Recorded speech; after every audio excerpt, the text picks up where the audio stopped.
Baton Rouge. This hour brought to you by Spencer Callahan Injury Lawyers. LA 21-12681. Offices in Baton Rouge. Now, the Hunt Palmer Show. Yes! I feel like I've been waiting for this my entire life. You're listening to the Hunt Palmer Show on 104.5 ESPN Baton Rouge. Jolly good fun. Jolly good. Locking down the middle of the day. America's favorite daytime fun show. Live from the Mercedes-Benz of Baton Rouge studio. This is Hunt Palmer.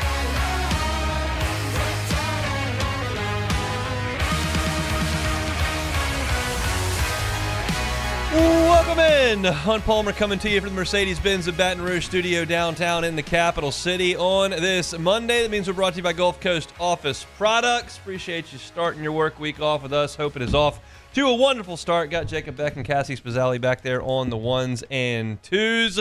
And lots to do over the next couple of hours. LSU goes up to Fayetteville, Arkansas, and scores a big, comfy win, 34-10. We're talking about that. Does Alvin Kamara want to be traded? He kind of shot those down, but we'll talk a little bit about that as the Saints kind of had an off weekend after the Thursday night football defeat at the hands of the Broncos. So we'll talk a little bit of black and gold. My SEC picks against the number. Pretty good on Saturday. We'll do that at the top of hour number 2. Our World Series is set. Maybe a little bit of that at the end of hour number 1 as well. So plenty to do here on this Monday. Thanks for spending some time with us. Time now for our Genesis opening drive, and it starts with LSU and Arkansas up in Fayetteville. The Tigers win at 34-10, and it was a game LSU controlled early and often. You had some boxes you wanted LSU to check in this game. One, get off to a good start. You can't do what you did at Columbia, South Carolina, falling down 17-0. Well, they go right down the field with the football and punch it in for a touchdown with Caden Durham on the first drive. Check. Take the crowd out of the game. You go up 10-0. That's handling business early in the contest. Did not want to see LSU turn the football over. Can't have that happen. They didn't. Garrett Nussmeier was clean. He was, I would say, patient, and that's something we talked about a good bit last week. He wasn't necessarily taking a lot of shots down the field. He completed 2/3 of his throws, 22 of 33. It wasn't for an exorbitant amount of yardage like we've seen from Garrett Nussmeier over the course of the first 2 months, 224 yards, but it was clean. He didn't turn it over like he had in previous games. And something that I talked about a lot last week entering the game was I thought that LSU would really need to run the ball more in this game. And they did. They ran the ball 37 times to 34 pass attempts. Caden Durham took the lion's share of those reps. He had 21 of the 37 carries. He cracked the 100-yard mark with 101 yards and 3 touchdowns, as long as that 22-yard run for a touchdown on a play that LSU backed themselves up because of pre-snap penalties, which is a discussion for a later time. But they ran the football, and they took control of the game against Arkansas. They did everything they needed to do in this game, and they finally had a rocking chair win. Meaning you could relax and it wasn't as stressful as the rest of the games have been. You dug yourself a huge hole against South Carolina. You never led against Ole Miss. It was nip and tuck the entire way with Southern Cal. Even UCLA, you went into halftime tied because you gave up a scoring drive at the end of the first half. Like every single week, I mean, you were a 2-point lead over Nichols in the third quarter. Every week has been an absolute dogfight, and in this game, LSU asserted itself and took control. And truth be told, and I kind of alluded to it last week at the end of the week, I thought LSU was a significantly better team than Arkansas. I didn't trust Arkansas's quarterback, Taylor Green, to be a playmaker and to be efficient and to not make mistakes. I didn't trust him to take advantage of LSU's weakness, the secondary play and the coverage skills. And I didn't know if this Arkansas defense was great or if this is an Arkansas defense that had faced backup quarterback Marcel Reed from A&M and backup quarterback in the game against Auburn and Hake Brown. And obviously they had played some lesser offenses, and Tennessee hadn't set the world on fire offensively either, and Arkansas kind of shut them down. So was it a situation where Arkansas was a great defense, or had they played lesser quarterbacks and they were really going to have to step up in weight class against Garrett Nussmeier? It turned out that was the case. Nussmeier looked comfortable. He looked confident. I thought Arkansas did come after him a little bit in the first half. I thought that Will Campbell got beat a couple times. Landon Jackson's a heck of a player. And I said last week that I didn't think Arkansas would win consistently at the point of attack. I didn't say that they would never get any pass rush wins, and they did get a little bit of pressure. But when you combine those two elements of LSU's passing game, you combine the protection up front, which is generally great, and the fact that Garrett Nussmeier gets the ball out so quickly, only Quinn Ewers more quickly in the SEC, it's just very difficult to put LSU behind the 8 ball. It's very difficult to create those negative plays against LSU. You don't get a lot of sacks. And consequently, LSU doesn't deal with a lot of 2nd and 19s. They don't deal with a lot of 3rd and 14s because the ball comes out. And that was the case in this game. Though Arkansas did try to rush the passer, Nussmeier was good enough to get the ball out onto the perimeter and let his guys go. I thought C.J. Daniels made a big difference in this game. He returned. He made 7 catches for 86 yards. That he is a really comfortable possession receiver. And Lacey's good at that too, and certainly Lacey was involved. He had 6 catches, just 1 less than Daniels. But Daniels, he makes a lot of catches with his back to the end zone. And those are comfortable throws that Garrett Nussmeier knows he can make. They keep LSU on schedule. They keep you ahead of the sticks. They get first downs on 3rd down when you need them. And having him back was a really nice piece to this passing game. And so it was just a very methodical and comfortable win that started because of the LSU offense, and I thought the second half was really due to the defense. I'm going to leave the defense for a second, the second segment here, so we'll stick with the offense as we kind of go through this game flow and how things worked out. But I thought LSU's first drive was exceptional. You went right down, 8 plays, 75 yards, took 4.5 minutes off the clock.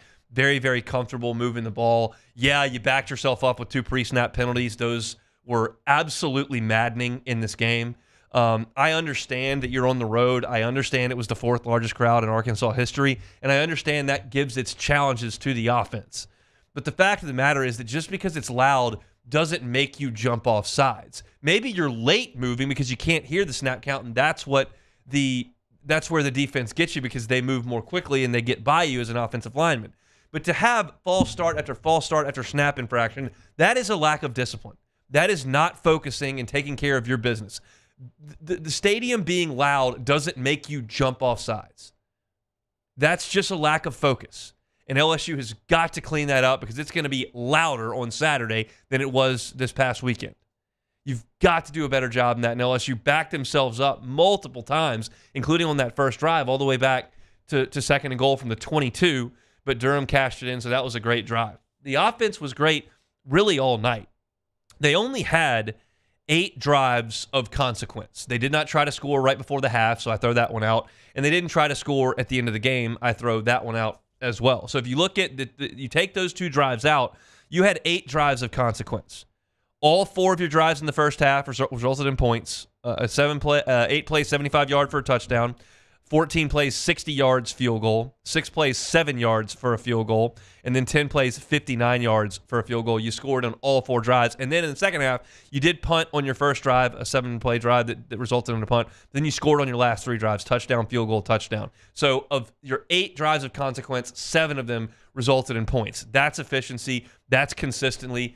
You did it running the ball. You did it throwing the ball. I thought they were really, really good from a game plan and an execution perspective on the road against this Arkansas team. Now, you've got to get the ball in the end zone more often.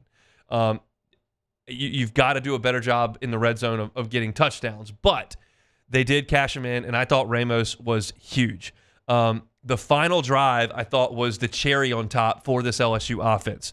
They took the ball with a 14-point lead on their own 20-yard line, and you methodically went 80 yards in 14 plays for a touchdown to completely put the game on ice, and you did so running the football. 11 of the 14 plays were running plays. Arkansas knew it was coming, and they couldn't stop it. And that is a gear that LSU has not had in this football season. They have not been able to line up and knock some people out of the way. And I did talk about the running game at the end of last week and talked about where LSU would need it. This was not the instance I was talking about last week. I was talking about last week just in general in the flow of the game. This was, quote-unquote, the 4-minute offense where you're putting it on ice and they know you're going to run it. That's not what I was talking about last week. That was just impressive for LSU. And I told you, like, this LSU team, these 4 offensive linemen, plus last year Charles Turner instead of DJ Chester, they did run the ball against some mediocre SEC fronts. And I think USC's got a mediocre front, and LSU didn't run the ball well in that game. And then, obviously, I think UCLA has a mediocre front, and LSU didn't run the ball great in that game. Nichols, you didn't run the ball great in that game. Like, these are not great defensive fronts you're playing, and LSU wasn't able to run the ball. I don't think Arkansas's defensive front is great, but you were able to get the running game going and impose your will when they knew it was coming. And to run 8 minutes and 22 seconds off the clock and get down there and punch it in for a touchdown, that's some grown man stuff. That's some big boy football. That's a team that is progressing. So, look, this is a team on offense that's got a good quarterback, that's got a veteran offensive line, and they're just tough to deal with right now. They're having success week in and week out, and they need to continue to develop that ground game. Brian Kelly talked today about Caden Durham, said, look, he's probably only 80-85%, but he's a young guy, he's tough, he's practicing, and he wants to go out there and play, and that really has impressed Brian Kelly in the first 2 months that he's had Caden Durham on this football team. I thought he did a great job in the ball game on Saturday night, and I think big kudos go to Joe Sloan, to Garrett Nussmeier, that offensive line, everybody involved with the LSU offense, because that was a methodical beatdown of Arkansas in a hostile environment. If you just clean up the pre-snap penalties and then get a couple more into the end zone and the red zone, it's a damn near flawless effort for LSU offensively. So I thought that was really, really good and really encouraging on the offensive side of the ball. But entering this season, we knew that LSU was going to be capable on offense. How much of a step back were you going to take from Jaden Daniels? That was really the question. And it's minor, but there's obviously going to be a step back when the Heisman Trophy winner moves on. But you're still one of the better offenses in the Southeastern Conference, and I thought proved that on the road against a scrappy Arkansas team on Saturday night. 34-10 was the final. Good job on the offense. What we didn't know entering the season was just how quickly Blake Baker could get this defense to be functional. And, man, they were good on Saturday night. We'll talk about the LSU defense when we come back. The Hunt Palmer Show. One Bath and Closets. OneBathAndClosets.com is that website. Safety is something I tell you about a couple times a week with the folks at One Bath and Closets, especially if there's an aging loved one in your life that wants to stay at home, doesn't want to move out, but the bathroom can be a hazardous spot. Well, do what you can to make the bathroom less hazardous. How about non-slip floors? How about walk-in tubs to make things more convenient and safer? How about handrails around the shower and tub areas that can be slippery and cause some issues? How about a bench in the shower to make sure that that's a safer area?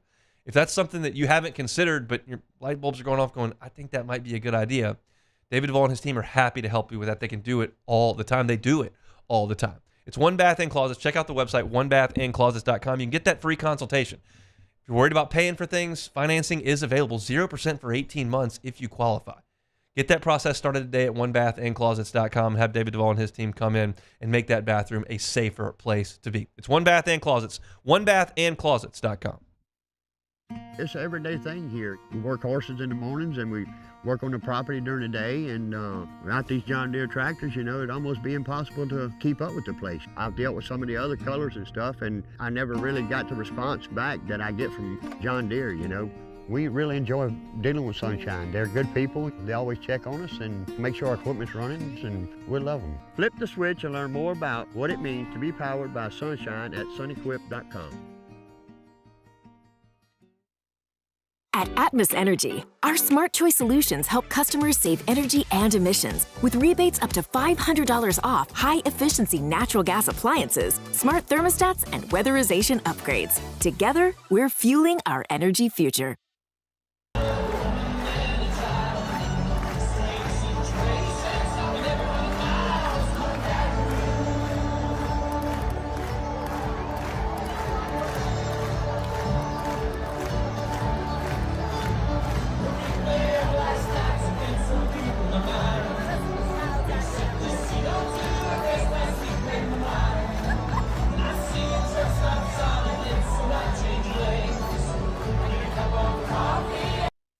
Electricity is all around us, and our families depend on it.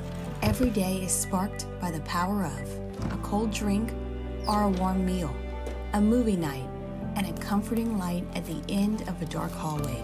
From sunrise to sunset, playtime to bedtime, our team is ready to take care of your electrical needs. Even in the case of an after-hours emergency, the light in your life shines brighter with Mr. Electric. Jerry and Benny Payne began Central Plumbing Company out of their driveway in Tanglewood subdivision. 50 years later and 4 generations down the road, we continue to serve Baton Rouge and the surrounding areas for all of their plumbing needs. Residential, commercial, industrial, or hospitality, Central Plumbing is here 24/7, 365. We want to thank our customers, family, and friends for 50 years of success. And looking forward to 50 more. I've been doing business with Luba for 25 years. They're dependable, trustworthy. It's just the attention to detail with our clients. Our folks have years and years of experience. They're highly trained professionals, but many companies have that asset. What I'd like to think makes Luba a bit different is that we use those talents in a way that truly is dedicated to serving the needs of the folks who depend on us.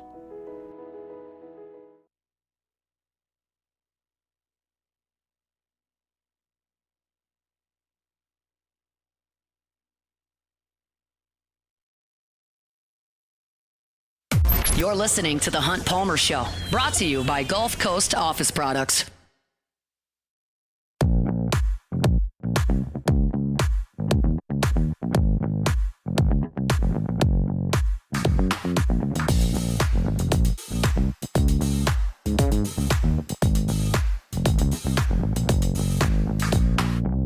Monday show is brought to you by Gulf Coast Office Products, GCOPnet.com, GCOPnet.com. All your printing, scanning, copying needs. Trey Buell and the team at Gulf Coast Office Products can help you out with it. All right, let's talk about this LSU defense. This is what I wrote in my column for LouisianaSports.net on Saturday night into Sunday morning. Was like the best pitchers in baseball can get you out with multiple pitches. It's great if you can throw it 100 miles an hour, but that's all you got, and you don't have great command, and guys can sit on it, they'll hit it. You got to have a slider to be another way to get folks out. And for LSU last year, the football team had one pitch. The pitch was Jaden Daniels outscoring you. That was the pitch. And that worked against Missouri, and it worked against Texas A&M, worked against Arkansas. It did not work against Ole Miss. It did not work against Alabama.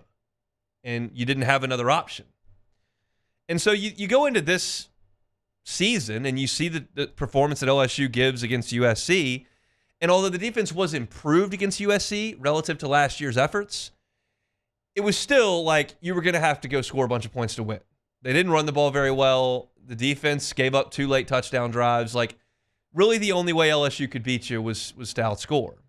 And as we've seen over time now, we're seeing an evolution of this team where LSU actually used a couple of different pitches against Arkansas. One was the ground game, and the second was the defense. LSU's defense was a large part of that win.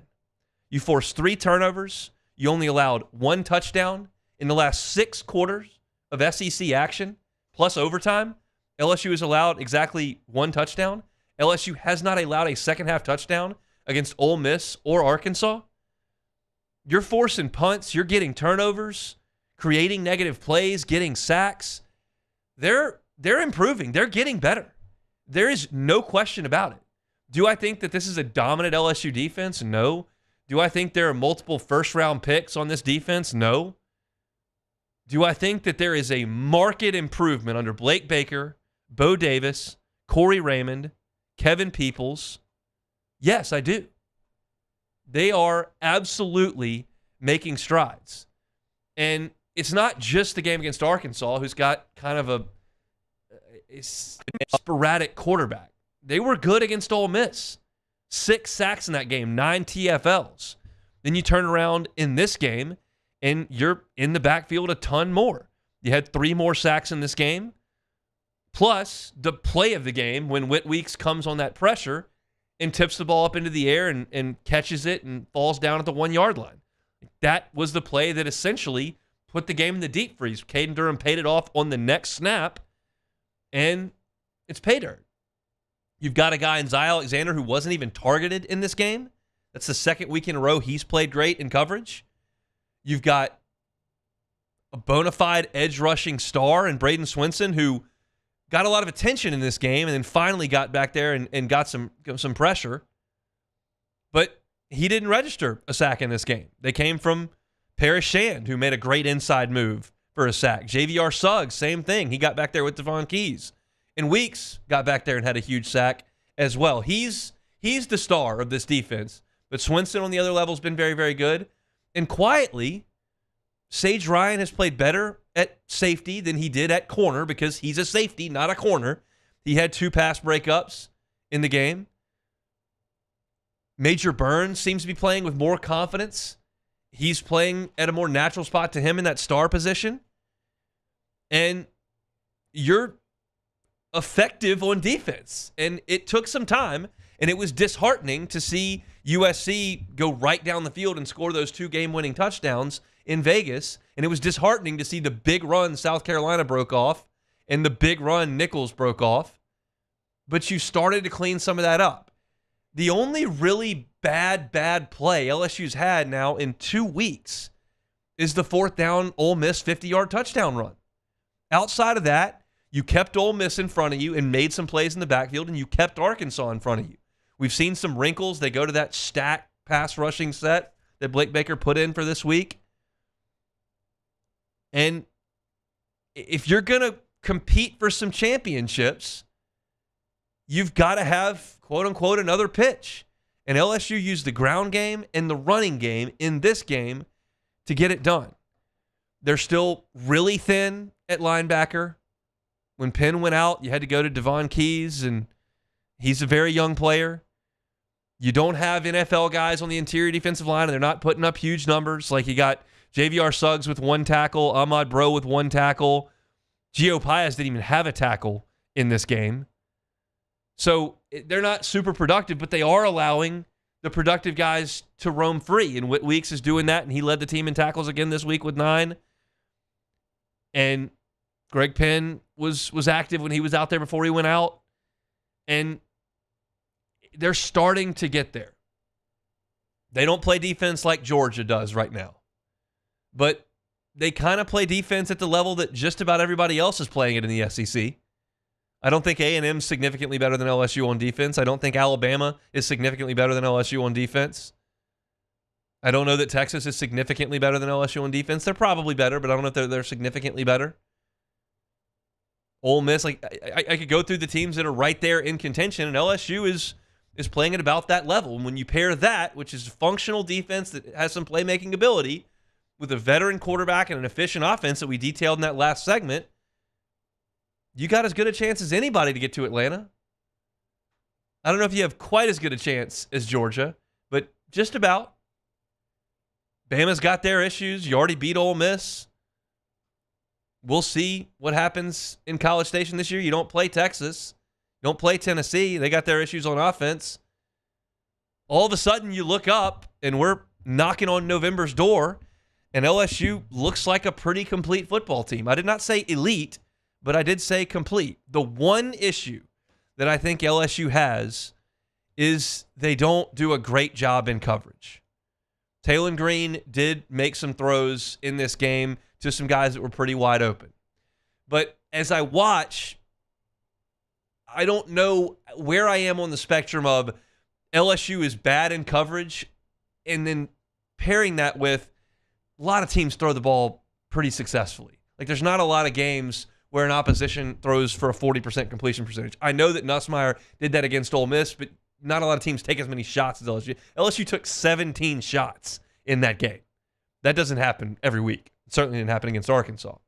So I think that's just kind of the era that you're in right now, is that teams have quarterbacks that are going to complete a significant amount. You just got to make sure that you tackle and don't allow big plays. And big plays have been a killer for LSU this year at times.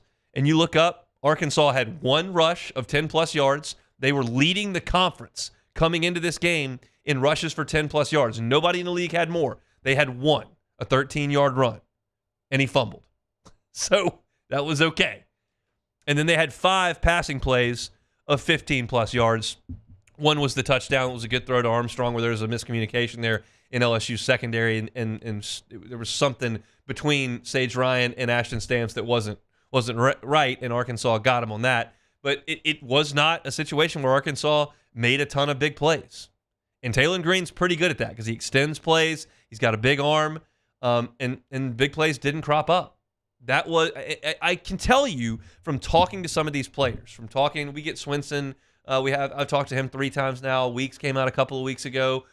We've talked to Sage Ryan. We've talked to Ahmad Bro. We've talked to a lot of guys on the defense. They can tell they're getting better, and you can hear it in their voices. And I'm not here to sell you a bill of goods that this Arkansas offense is the greatest in the league. But they were in the top 5 in the SEC, and they have been pretty productive at times this year. And they just never really found a rhythm against LSU. I thought the Tigers were excellent on defense, and I love that stat that I gave you earlier in this segment about not giving up touchdowns the last 2 weeks in the second half. That tells me Blake Baker's figuring some things out. He's got guys in the right place. They're flying around a little bit, and now you're taking a defense that really was only making big plays against South Carolina. They were giving up big plays and making big plays. Now they're making big plays and not giving up as many big plays. I started the segment with this, but I'll close it with this too. I have so much confidence in the staff that Brian Kelly has built on the defense.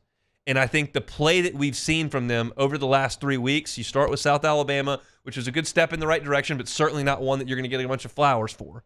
But then you transition that into the bye week and then do against Ole Miss, and then you take it and follow that up on the road, no hangover, deliver again. They are getting better. There is no two ways about it. And that is because of the coaching that Brian Kelly has put together. He made mistakes when he got to Baton Rouge.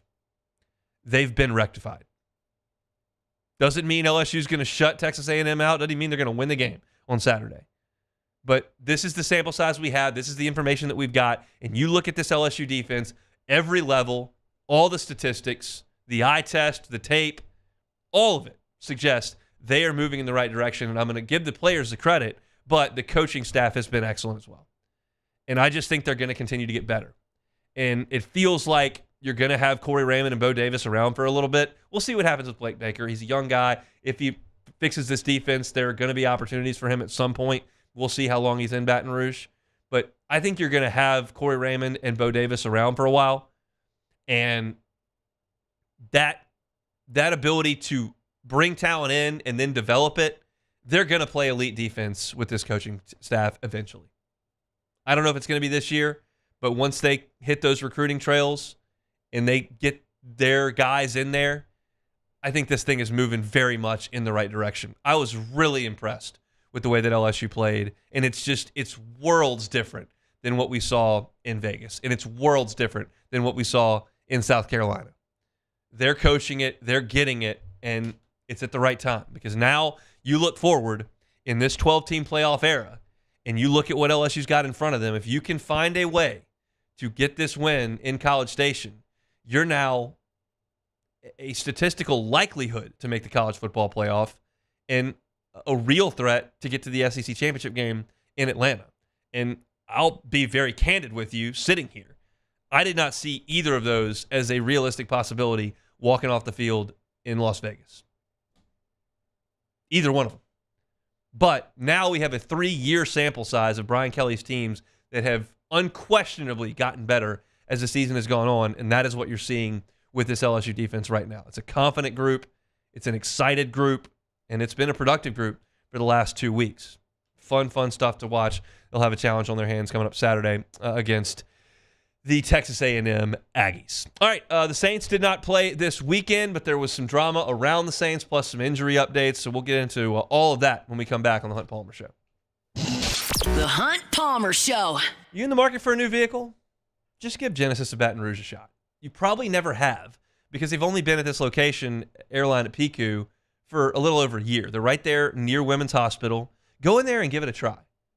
Their experience in the buying department is phenomenal. You're going to feel like a guest, not a customer. It's going to be a no-pressure experience for you. Their brand ambassadors are fantastic to work with. They're educated. They're helpful. They will get you into the proper Genesis. And if you don't love going to dealerships, I feel a little bit too much. Just don't have to. You can do the entire buying experience remotely. One of their brand ambassadors will drive out to you wherever it is at your work or your home. You can test drive it right there. And if you decide that's the car for you, you can do e-contracts, digital delivery. You never set foot on the dealership.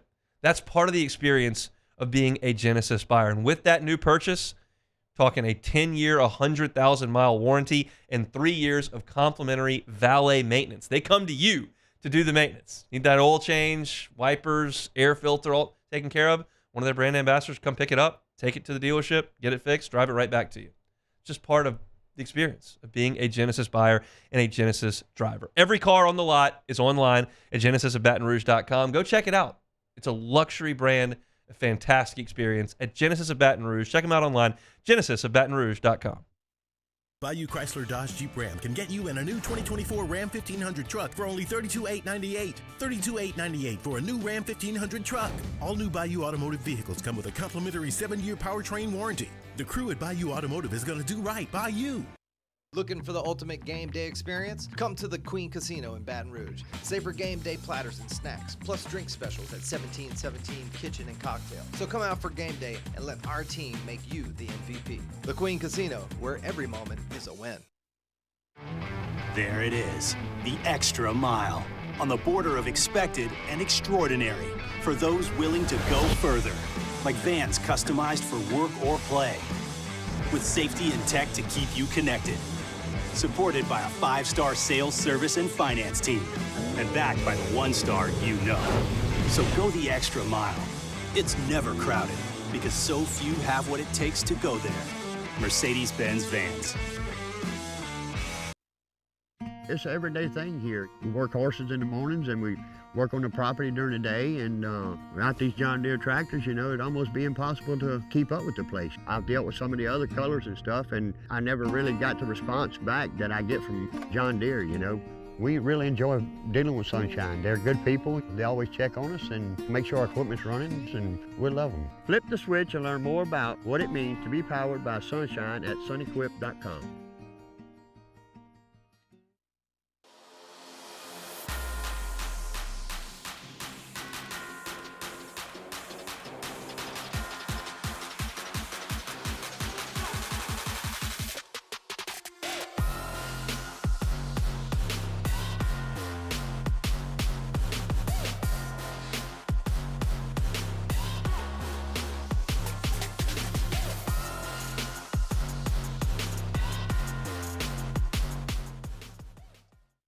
Hey, it's Matt Moscona. For years, you've heard me tell you about Insurance Network of Louisiana, helping you find better coverage for less money. But it's not just for your home and auto. They also offer commercial property. So, retail stores, professional offices like doctors, dentists, attorneys, clothing boutiques. Insurance Network of Louisiana can find you better coverage for less money. They service the entire state of Louisiana, and they're local. So call today at 293-0450 or lainsurance.net.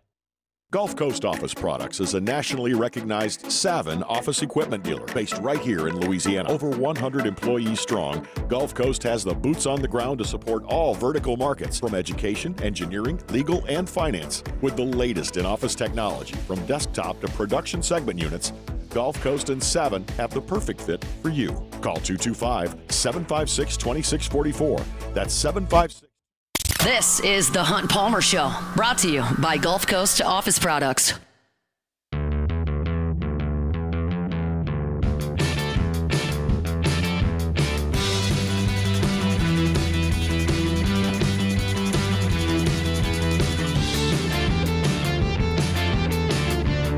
Talk some SEC football coming up in 30 minutes. Get to look at my SEC picks against the spread. It was an interesting day in the Southeastern Conference on Saturday. Things got out of hand in Fayetteville, but that was not the case everywhere in the league. So we'll talk about that coming up in 30 minutes. The Saints are in a weird spot here. Obviously, Thursday night did not go very well against Sean Payton and the Denver Broncos. Saints have lost 5 games in a row. They're incredibly banged up. You don't have your starting quarterback. You got to go out to L.A. You're a touchdown underdog. There's a lot going on in Saints world right now. And I think it's reasonable to start to wonder whether or not the Saints can make some moves to sell at the trade deadline. That comes up on November 5th. Keep in mind, New Orleans did do a little bit of they changed their MO a little bit in the offseason. They were not aggressive in free agency. They did not manipulate contracts to spread money around. They didn't do a lot of the things that they usually do in the offseason, and it looked like heading toward a reset. Like, it's fair to suggest that. I can't confirm it, and certainly Mickey Loomis is not going to sit up there and say, yeah, we're not really trying right now. Like, that's not a message you're going to put out there.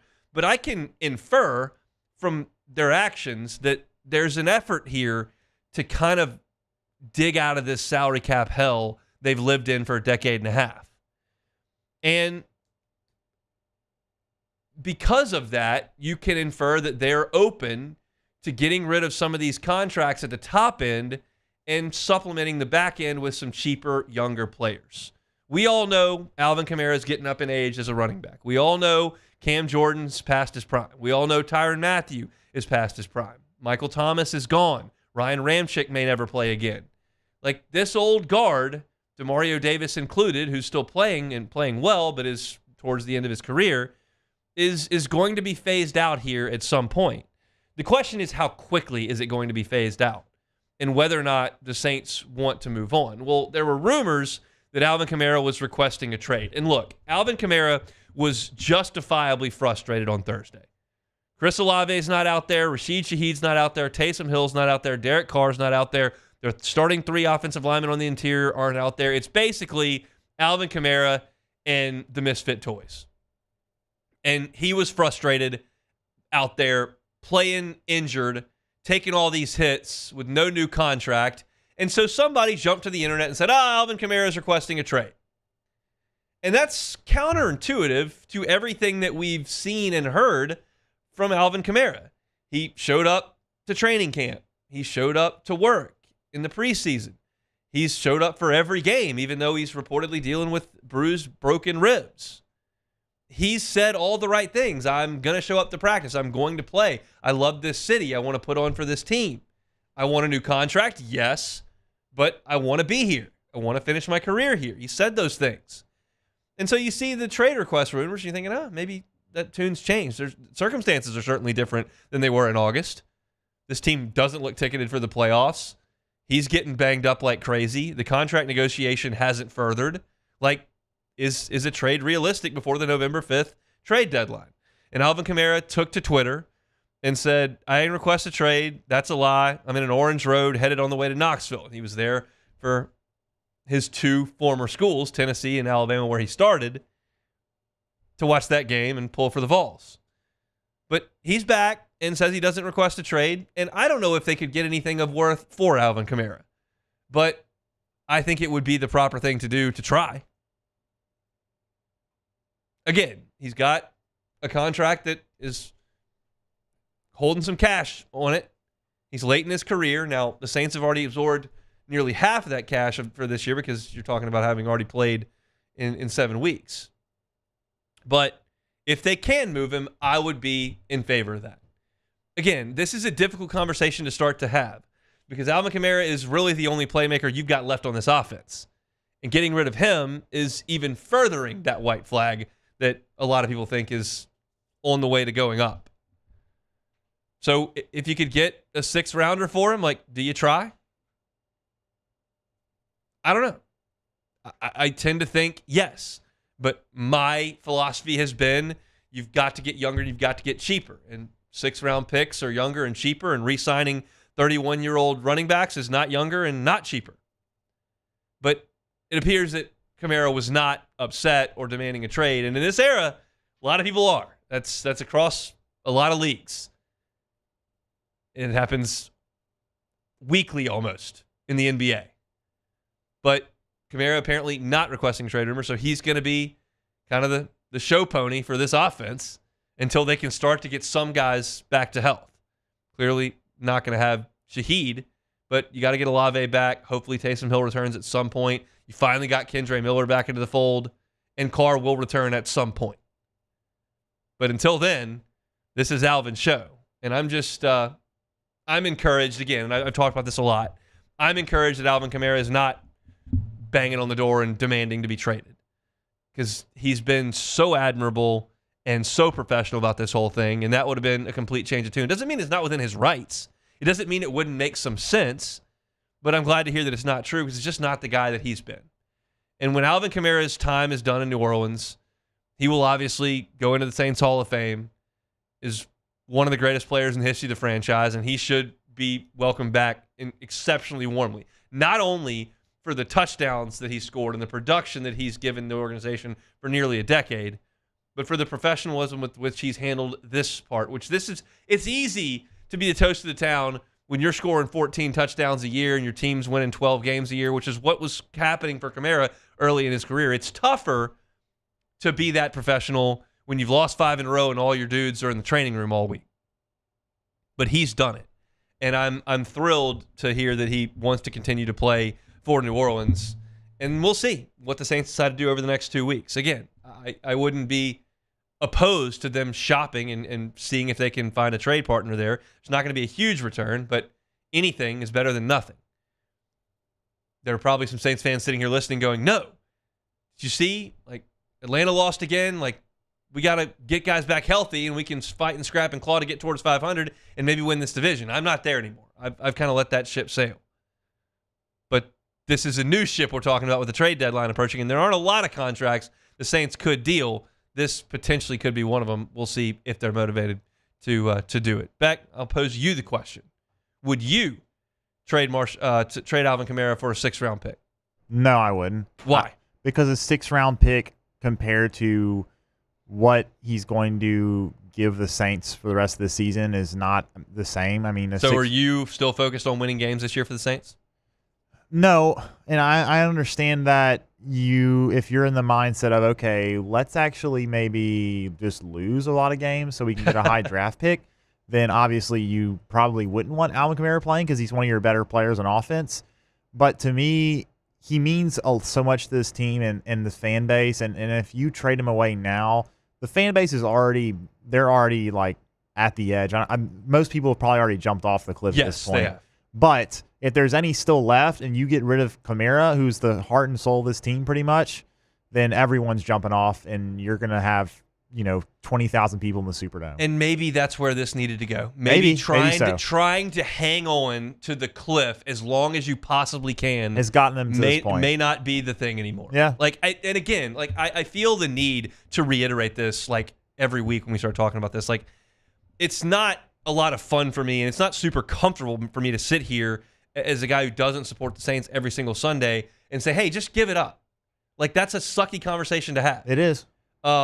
But I'm not sure it's not the right one because this roster, that salary cap situation, the product on the field right now, the injury situation, this is not going to get any better anytime soon in my estimation, and it might just be time to implode and restart. Yeah. And that would be, it's a tough decision. It's a tough conversation for Mickey Lubis to walk down the hall to Dennis Allen's office and go, hey, man, Kamara's gone. We got a 6th for him. Go get him at practice today. Like, that tells you your time is up. We quit. But they've held on for dear life, trying to stick it together with Andy Dalton and Jameis Winston and Derek Carr, and here we are. It's tough. It's not great. I'll just be upfront with that. So Alvin Kamara says he did not request a trade. We'll have some more information coming on the Saints. They got locker room access right about now. So if you're looking for some Saints coverage, want to hear what a lot of the black and gold had to say today, head on over to LouisianaSports.net. Check it all out. Ross Jackson does a great job with our coverage there. All right, we'll come back and close out hour number 1. It's a Monday edition of the Hunt Palmer Show. The Hunt Palmer Show. Evolve Physical Therapy in Sports. EvolvePT.com is the website. If you're in pain and you want to get back to being your active self, no matter what that is, if it's working out every day, running every day, walking every day, if it's youth athletics, if it's golf, pickleball, tennis, whatever the case may be, if you're active, Evolve Physical Therapy in Sports wants to help you get back to doing the things you love to do. And if pain is keeping you away from them and you've had some bad physical therapy experiences, try this one. Evolve Physical Therapy in Sports, Robbie Bolton and his team are fantastic. They are hands-on from start to finish. They've got first-rate technology. They can do all the dry needling, cupping, isokinetic testing, scraping. And they've got physical therapists that are going to be there to walk you through it. It's not going to be one of those deals like I tell you every day where here's some exercises to do. Go do some of these and we'll see you next week. No, that physical therapist is going to be with you doing that soft tissue manipulation from start to finish to get you back to doing the things that you love to do. Age is not an issue here. Youth athletes, 9-year-old gymnast, 65-year-old wants to get back on the golf course. If you're an active person and you're dealing with pain so you can't do the things you want to do, Evolve Physical Therapy and Sports. Check them out online, evolvept.com. Stop in, starring near Highland Road, just near Sammy's Grill. It's Evolve Physical Therapy and Sports, evolvept.com. When you can't rely on technology, you can rely on Mountain Cold Refreshment. Dave's back on. Coors Light. Choose chill.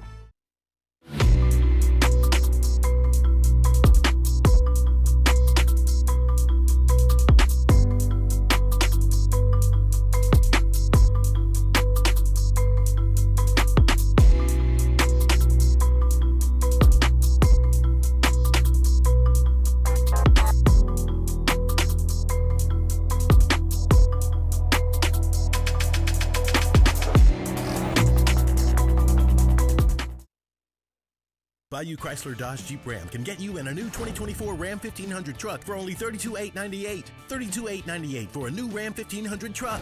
All new Bayou Automotive vehicles come with a complimentary 7-year powertrain warranty. The crew at Bayou Automotive is going to do right by you. At Luba Workers' Comp, our journey began over 30 years ago with a simple belief. Our clients come first. At Luba, our business has always been focused on people, not policies. Through every success and challenge, we've continued to grow because we've stayed true to our values, committed to providing you with genuine dependability. Because your well-being is more than a priority. It's our purpose.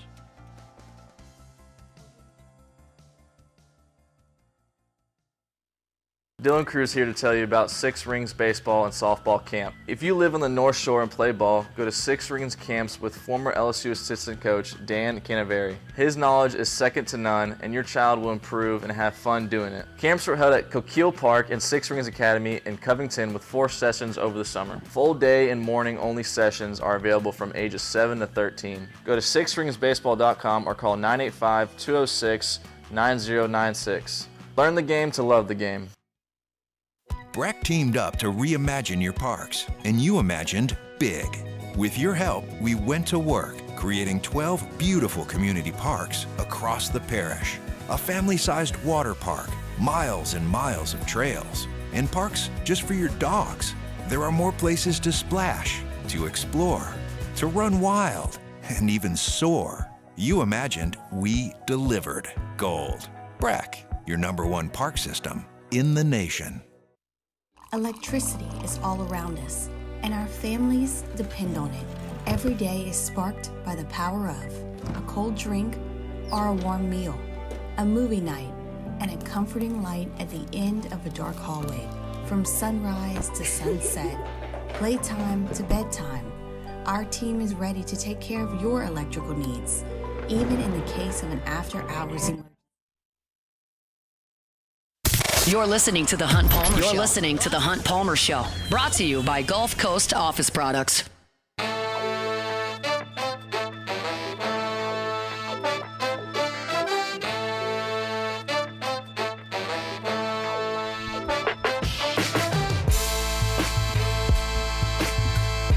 Monday show is brought to you by Gulf Coast Office Products, gcopnet.com. All your printing, scanning, copying needs, Gulf Coast Office Products. No matter what industry you are in, Trey Beal and his team at Gulf Coast Office Products have clients in that vertical, and they'll know the needs that you've got for printing, scanning, copying. If you've never given that any thought, you don't really know why you have the copier that you have, well, give that some thought and make sure you got the right one.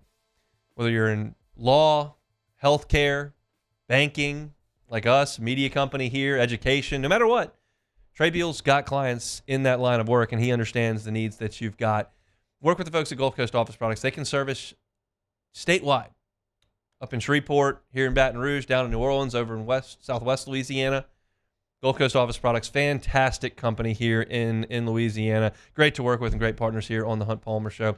All your printing, scanning, copying needs, Gulf Coast Office Products. Check them out online, gcopnet.com. As is usually the case, we open the show talking about the offense.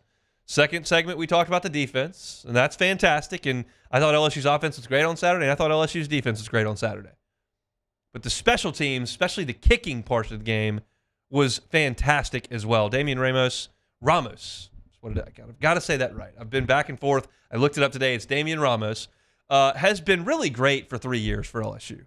This season, he is 12 out of 14. He missed a 39-yarder right before the half against Nichols that was really a procedural thing more than it was a bad kick. And then there was a procedural issue with the kick he missed against Ole Miss last week as well. Snap was a little bit too early. He wasn't ready. He rushed it. But when he's been set and ready to roll, he's 12 out of 12. And he was 4 for 4 against Arkansas. Had a 33-yarder early, a big-time 48-yarder that was a career long for him in the second quarter. And I thought the 47-yarder that he hit basically put the game on ice in the second half was a clutch kick. LSU wasn't doing enough to put the hammer down and go get touchdowns, but they were calling on Ramos. Again, that's wrong. Ramos. And he was great. So 4 for 4. Back-to-back weeks, he has had multiple 40-plus yard kicks that have gone through. He's not known as a huge leg. He's not like Cade York, who's going to knock him through from 56, but he's been rock solid from under 50 and had a 47-yarder and a 48-yarder in the game on Saturday. He was named the SEC Special Teams Player of the Week. That's a big deal because I feel like LSU is not done playing tight games like they did against Ole Miss, like they did against USC, like they did against South Carolina. Honestly, like they did for the majority of the game for UCLA, where they kind of separated and the defense put the clamps down on them in the second half. But they're going to be in close games, and you're going to need to get points when you can't get a touchdown in the red zone. And Ramos has done an awesome job of that thus far. So kudos to him. I thought he was huge in the game on Saturday night. And then a guy that doesn't get a ton of credit.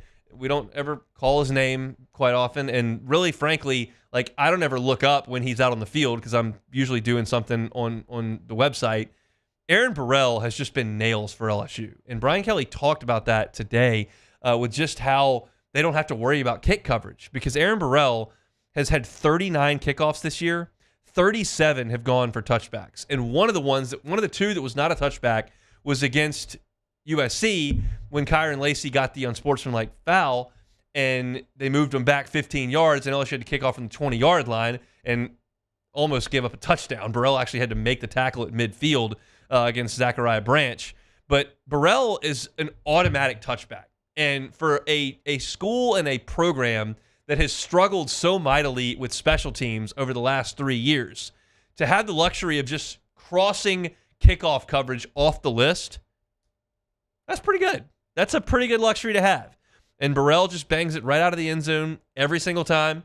And so if you want to get up and go get you a Coke Zero or a cold pop during after LSU scores a touchdown or kicks a field goal, you don't have to worry about the other team busting a long one because he's kicking it out of the back of the end zone. So it's unsung. We talk more about the pass rush and the quarterback and all those kind of things. We don't talk a lot about we don't talk a lot about the specialists, but I thought those guys were exceptional in the ball game on Saturday night. I would mention the punters. The punters don't get a lot of work.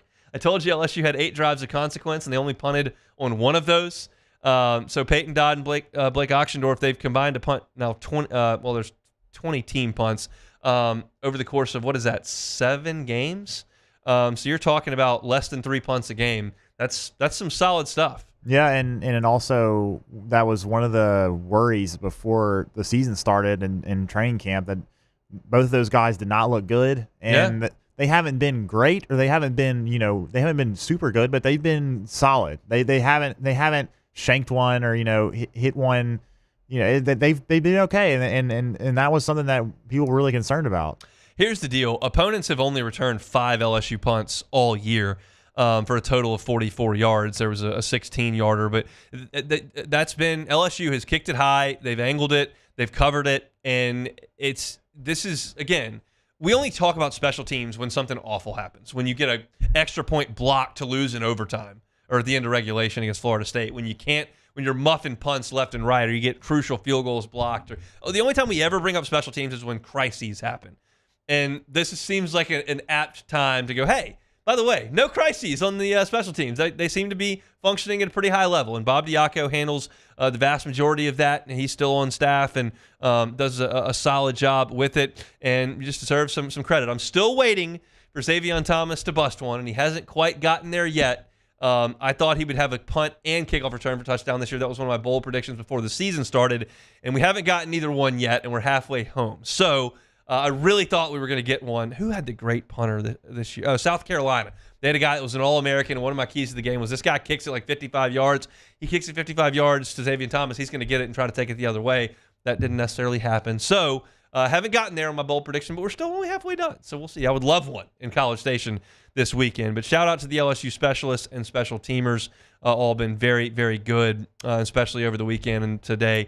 Davian Ramos was honored with the SEC Specialist of the Week.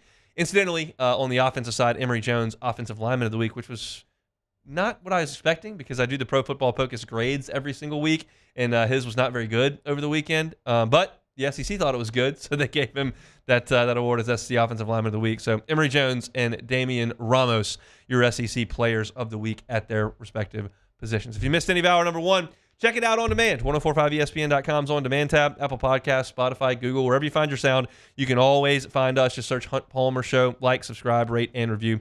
We appreciate that. First 30 minutes, we're on LSU and Arkansas. Started with the offense, trended over towards the defense. Does Alvin Kamara want to trade? He says no. Should they trade him? We talked about that. If you want to check that on YouTube, it'll be Hunt on Saints on YouTube. When we come back, somebody's hot picking SEC games. We'll go through those and the storylines from the conference.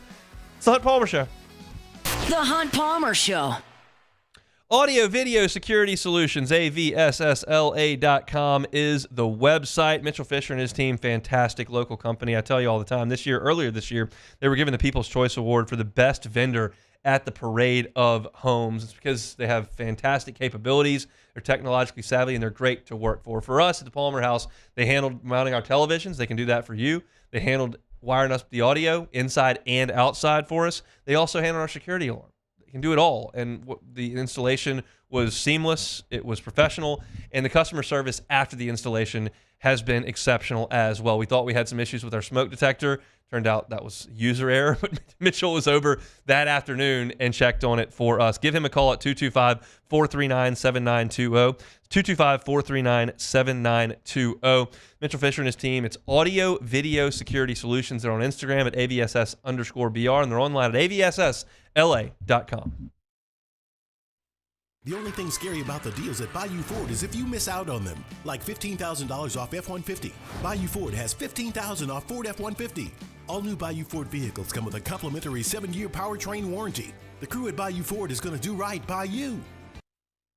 It's an everyday thing here. We work horses in the mornings and we work on the property during the day, and without these John Deere tractors, it'd almost be impossible to keep up with the place. I've dealt with some of the other colors and stuff, and I never really got the response back that I get from John Deere, We really enjoy dealing with Sunshine. They're good people. They always check on us and make sure our equipment's running, and we love them. Flip the switch and learn more about what it means to be powered by Sunshine at sunequip.com. Gulf Coast Office Products is a nationally recognized Savin office equipment dealer based right here in Louisiana. Over 100 employees strong, Gulf Coast has the boots on the ground to support all vertical markets, from education, engineering, legal, and finance. With the latest in office technology, from desktop to production segment units, Gulf Coast and Savin have the perfect fit for you. Call 225-756-2644. That's 756-2644 for Gulf Coast Office Products. The only thing scary about the deals at Bayou Ford is if you miss out on them, like $15,000 off F-150. Bayou Ford has $15,000 off Ford F-150. All new Bayou Ford vehicles come with a complimentary 7-year powertrain warranty. The crew at Bayou Ford is going to do right by you. The Windsor Senior Living Community in Mandeville, Louisiana is a beautiful, vibrant apartment community geared towards seniors. They are nestled right in the heart of Mandeville, where seniors live a more carefree lifestyle in spacious apartments with the peace of mind that comes from having a little extra help. Call the Windsor at 985-624-8040 to schedule a lunch and tour. Come see how the Windsor can be your passport to peace of mind. Jerry and Benny Payne began Central Plumbing Company out of their driveway in Tanglewood Subdivision. 50 years later and 4 generations down the road, we continue to serve Baton Rouge and the surrounding areas for all of their plumbing needs. Residential, commercial, industrial, or hospitality, Central Plumbing is here 24/7, 365. We want to thank our customers, family, and friends for 50 years of success. And looking forward to 50 more. I've been doing business with Luba for 25 years. They're dependable, trustworthy. It's just the attention to detail with our clients. Our folks have years and years of experience. They're highly trained professionals. But many companies have that asset. What I'd like to think makes Luba a bit different is that we use those talents in a way that truly is dedicated to serving the needs of the folks who depend on us. Hey, it's Matt Moscona. For years, you've heard me tell you about Insurance Network of Louisiana, helping you find better coverage for less money. This is SportsCenter. I'm Christine Lisi. After missing the last 4 games with a third diagnosed concussion of his NFL career, Dolphins quarterback Tua Tagovailoa will return to practice this week. The team is aiming for him to be back Sunday against the Cardinals. Tua addressed those worried about him playing again. I appreciate your concern. I really do. I love this game, and I love it to the death of me. That's it. Without Tua, 2-4 Miami's averaging just over 11 points a game this season. An MRI revealed Browns quarterback Deshaun Watson has a ruptured right Achilles. His season is over. Third straight year that Watson's season will end early because of suspension or injuries. Yankees lefty Nestor Cortez likely will be on the World Series roster. He's been on the injured list with a flexor strain. Cortez would be a reliever against the Dodgers if he does indeed return. NBA Pelicans guard Trey Murphy III agreed on a 4-year, $112 million rookie extension. Michigan's not committing to its starting quarterback ahead of the Michigan State game. The decision depends how practices go this week. The Wolverines this season have used Davis Warren, Alex Orji, and Jack Tuttle. Hey, it's your resident Super Bowl champ, Chris Candy, coming up Tuesday. Lions, Packers, Commanders. I'll tell you which team now sits atop my challengers to the Chiefs at 6:30 a.m. Eastern. It's unsportsmanlike, weekday mornings at 6 a.m. Eastern, right here on ESPN Radio, ESPN2, and ESPNU. Now, the Hunt Palmer Show. Yes! I feel like I've been waiting for this my entire life. You're listening to the Hunt Palmer Show on 104.5 ESPN Baton Rouge. Jolly good fun. Jolly good. Locking down the middle of the day. America's favorite daytime fun show. Live from the Mercedes-Benz of Baton Rouge studio. This is Hunt Palmer.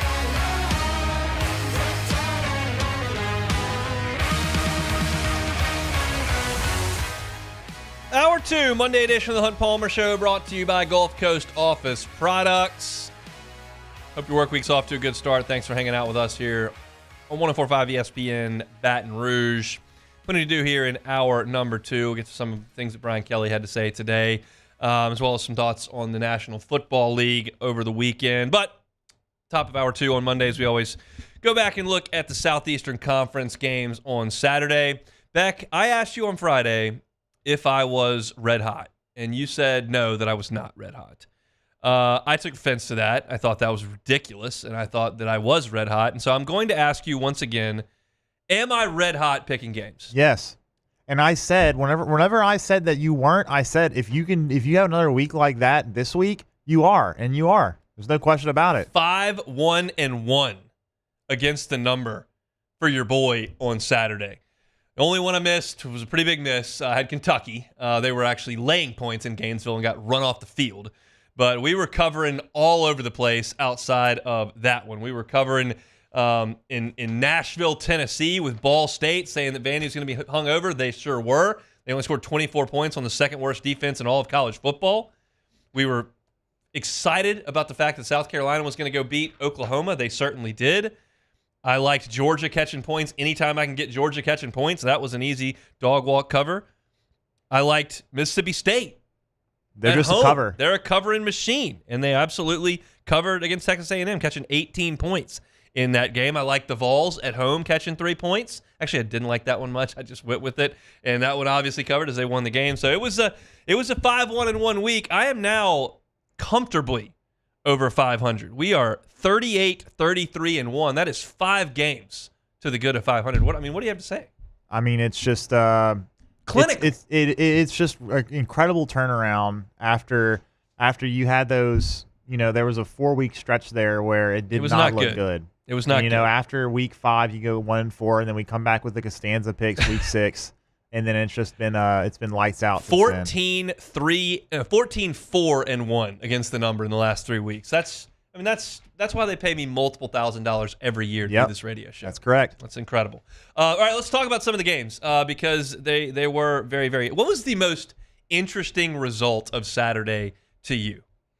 Man, that's a tough one. I will say it's relevant because LSU is playing them this week, but Mississippi State, that was a one-score game in the middle of the fourth quarter. I mean, Mississippi State scored a touchdown early in the fourth to make it a one-score game against Texas A&M. Yeah. Mississippi State obviously is not very good, but they've been playing really hard, and man, that just shows you that Texas A&M is not as ironclad as maybe we thought after that win over Missouri. I think for me, the most interesting is probably because it's relevant to LSU is Florida at home just annihilating Kentucky and scoring 48 points doing it. Like, Kentucky's generally been decent on defense. I know they got punched in the mouth by South Carolina, but they beat Ole Miss and they were good on defense in that game. And obviously they played pretty well last week in a win. And so they played well on defense against Vanderbilt. They only allowed 20 points. But for Florida to score 48 on them in that game is a little concerning to me as an LSU fan. Now, it was almost all done on the ground. Florida had 44 carries for 197 yards and 5 touchdowns. The freshman Ball, had 5 touchdowns in the game. The passing attack was next to nothing. I mean, Lagway was 7 of 14 without a touchdown, and he threw a pick. But I was planning on Florida having quit by the time LSU got to that game. And right now, it doesn't feel like that. They're 4-3. They're 2-2. I understand what's next. You've got Georgia in Jacksonville, and then you've got at Texas.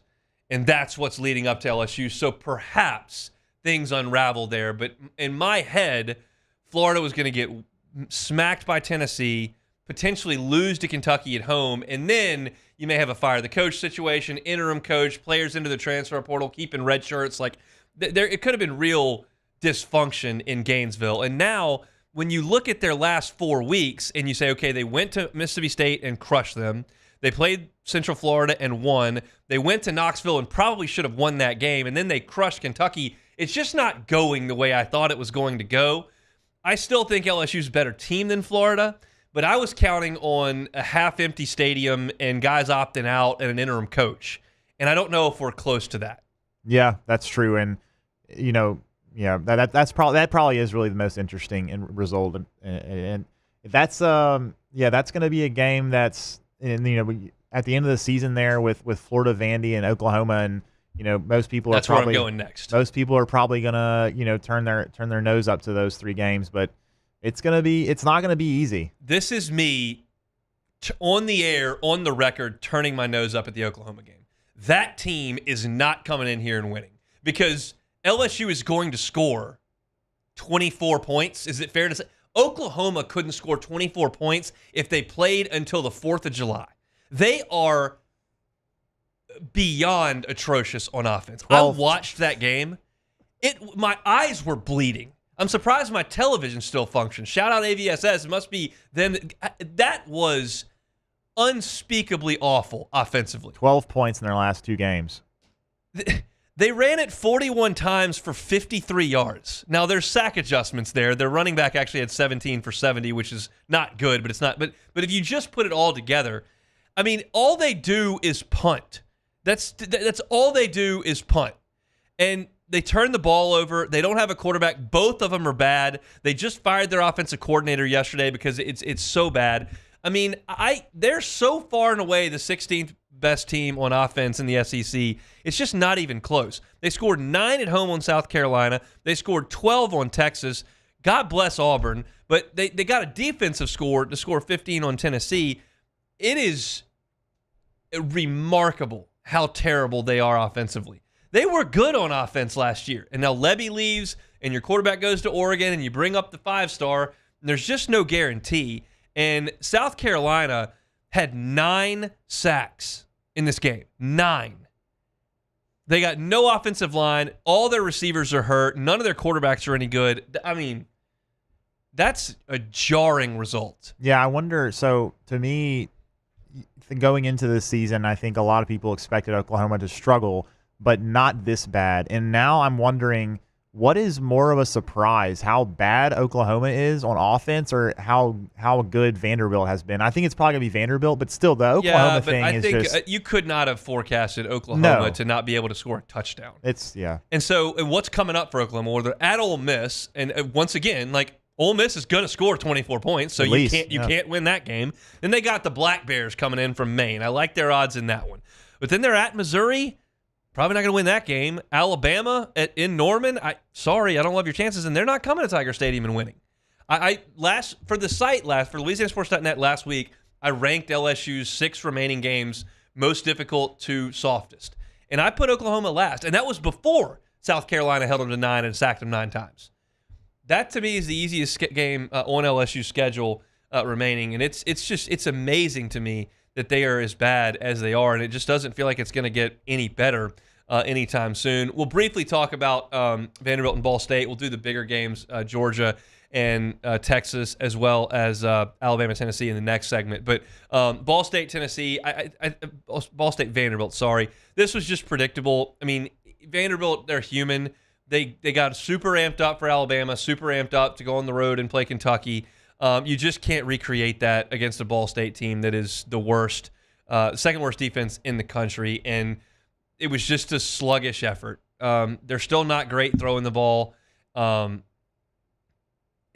they probably, based on yardage, should have scored more points than they did, but it was just a sleepy effort. I still think that Vanderbilt's pretty good, but again, do I feel like LSU that they're a significant threat to come into Tiger Stadium and win? I don't. I know we have fun with the back and forth and the bit with it on the power rankings and all that kind of stuff, and I do think that they're a quality football team. Like, they play hard and they're well coached and they do a good job, but as I watch, I'm just not. I think LSU is just better. I agree, I do, but that's also the thing about Vanderbilt that is concerning is the way that their style and the way that they can salt away games is concerning to me, and I think that it's a different. I would, if you're trying to maybe compare them to Arkansas and how LSU beat Arkansas, I just think Vanderbilt is a better team on offense. Offensively, I think they're better than Arkansas, and I think I wouldn't go that far. I think they're better. Arkansas went up and down the field on Oklahoma State. Okay, but look, when I know Alabama's defense isn't good this year, but I mean they scored 40 points on Alabama, like Alabama, like that. So I would say that they probably have a better offense than Arkansas, and I just don't think they throw it worth a foot. No, that's. I mean, they beat Kentucky 20-13. They lost to Georgia State. I mean, they scored 32 points in the game. It's Georgia State. I mean, it's worth a discussion. It is. But I don't think. I think Vandy is more one-dimensional than Arkansas. Did you see anything from the A&M Mississippi State game, or was it just like A&M just kind of? I thought Mississippi State is playing better on offense with Van Buren. They went right down the field on their first drive and got a touchdown. And he's exciting. Like, A&M's defensive front gave Mississippi State some problems, but Van Buren did a lot in the game. He threw for 242 yards and 3 touchdowns. He used his legs a little bit, even though the sack yardage brought some of that back, so he finished with -1 yards. But he did run the ball a little bit.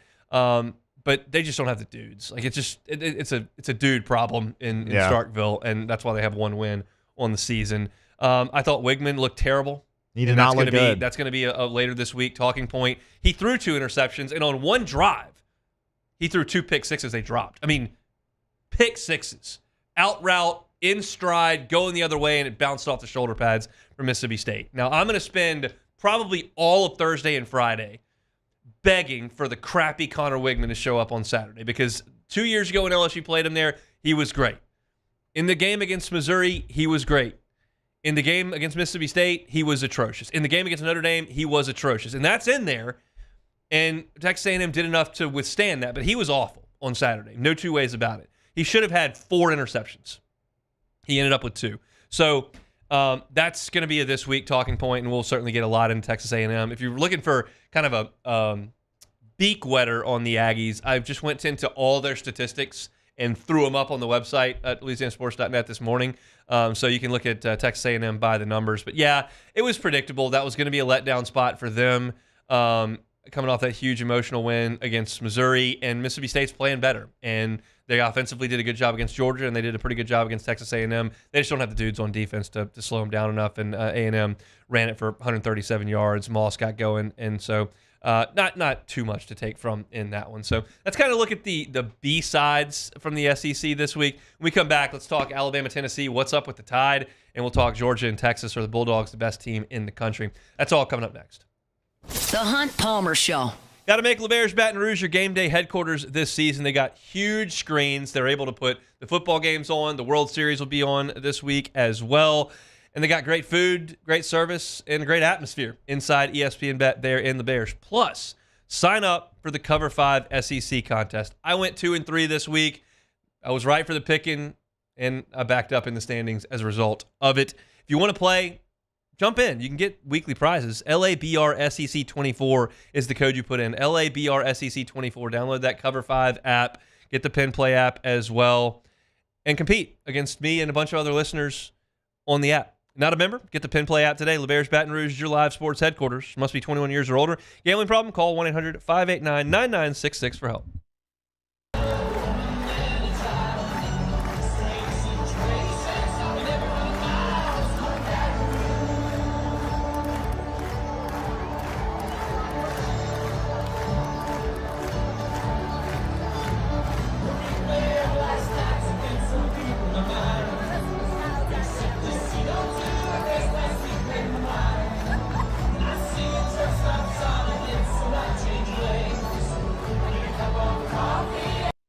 At Luba Workers' Comp, our journey began over 30 years ago with a simple belief: our clients come first. At Luba, our business has always been focused on people, not policies. Through every success and challenge, we've continued to grow because we've stayed true to our values, committed to providing you with genuine dependability. Because your well-being is more than a priority. It's our purpose.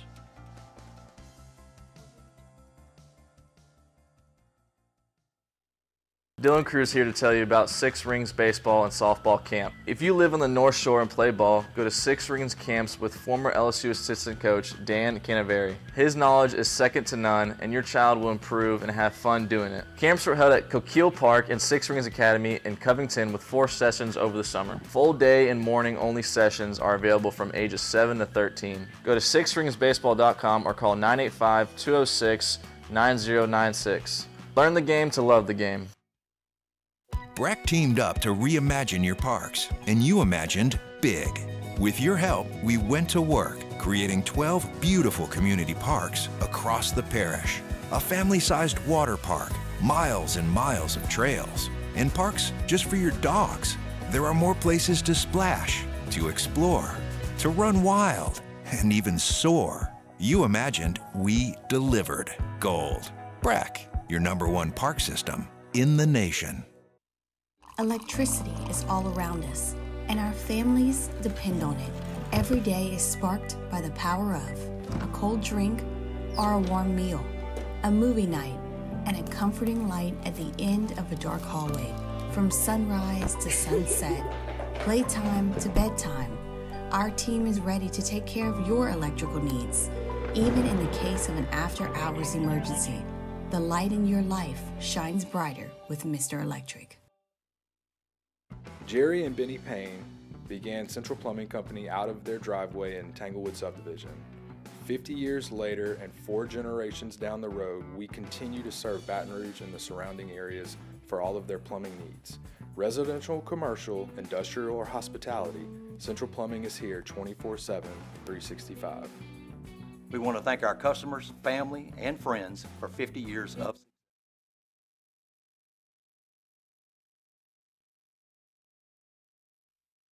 This is the Hunt Palmer Show, brought to you by Gulf Coast Office Products.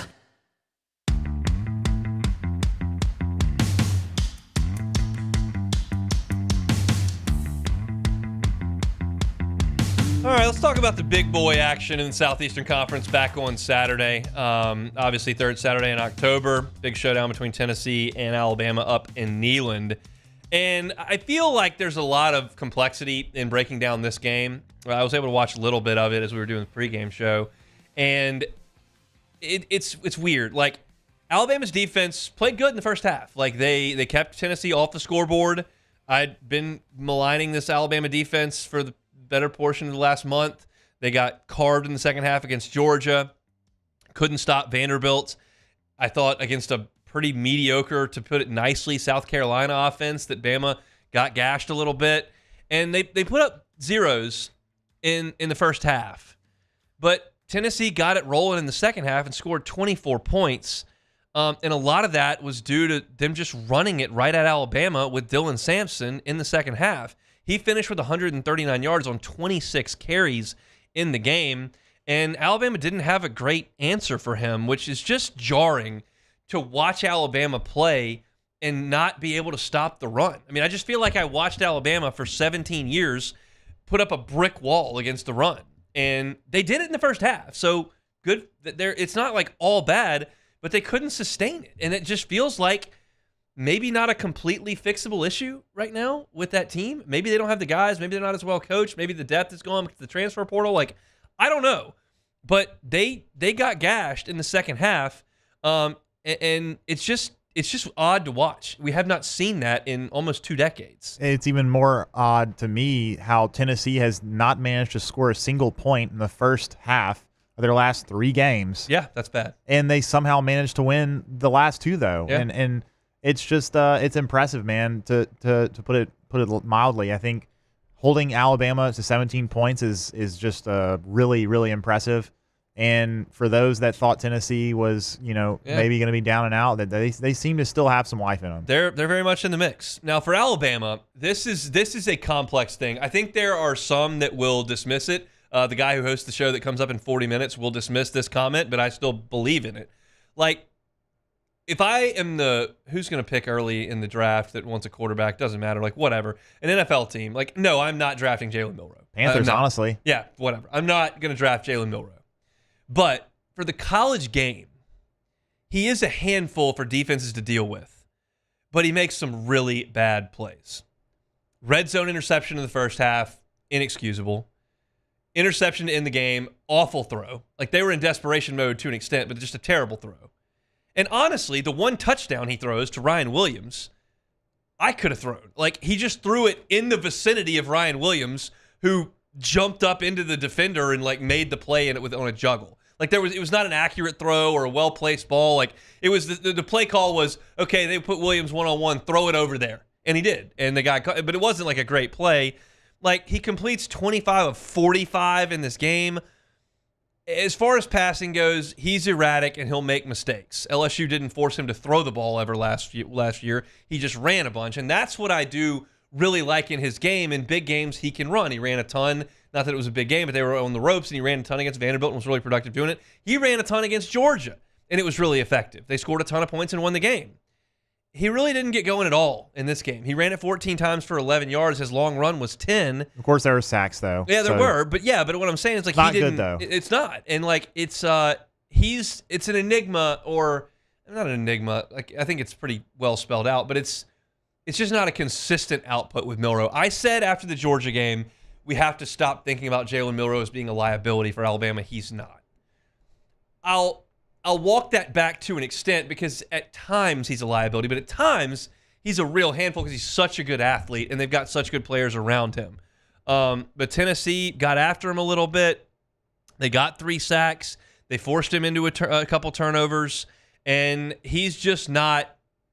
He's not Bryce Young. He's not Tua.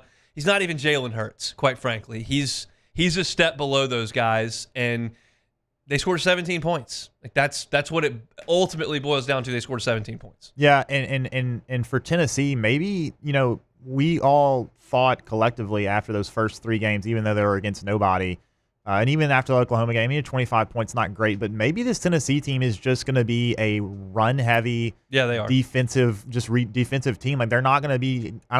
I think it's pretty clear to see that they're not going to be going out there scoring 30 or 40 points, which is what you expect from Josh Heupel. But their defense is really good, and Dylan Sampson might be the best running back in the SEC. So it's going to be hard to stop them, even if the offense isn't playing well. Nothing is crystallized more at this point after a year and a half in the rearview mirror that Hendon Hooker was running that show 2 years ago. Yeah. And it looked. I mean, when I saw them in Tiger Stadium, and I saw the speed that they were running at and the efficiency that they were churning up yards and just how good that passing and running game both looked, I said, this is going to be a problem for the SEC. Like, they're going to be really good. And they ran all over Alabama that year with Hendon Hooker and scored 50 points. And I thought that was going to be replicable. And Joe Milton proved that it wasn't. And then I thought, well, they got this 5-star kid and he'll be great. And they won the game, so I don't mean to, like, drag them down. But, again, they got shut out in the first half. Like, they were the best offense in the country for a month and a half because of Hooker. And I'm not saying that they can't get another guy that plays that well. LSU followed Burrow up with Daniels a couple years later, and it works. But right now they don't have that. And so it's a running deal. They don't play as fast as they did 2 years ago. And their defense is pretty good. And Milroe turned it over a couple times, and that was all she wrote. Bama's still alive, but they're going to need some help. And LSU can absolutely put the nail in the coffin in 2 weeks in Tiger Stadium, whether or not LSU wins or loses in College Station coming up on Saturday night. Number 5 versus number 1 in Austin. Georgia beats Texas 30-15. Just a complete inverse of the Bama game for Georgia. Bama game, they just get down 28-3. Feels like they're never going to be in it, and they climb all the way back in the second half. In this game, they just take complete control early. They go up 23-0 at halftime, and it was so bad that Texas benched Ewers. They went to Arch Manning briefly, and he wasn't even hurt.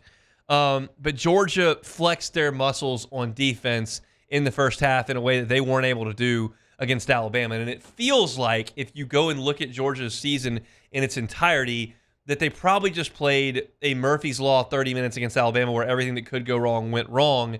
And they righted that ship in the second half and almost came back and won.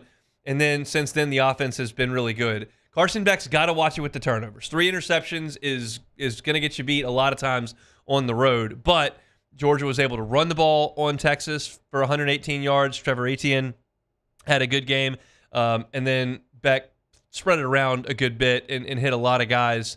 And they just kind of bullied Texas all the way through for a 30-15 win. Yeah, this was a pretty sloppy game. There were 7 turnovers for both teams.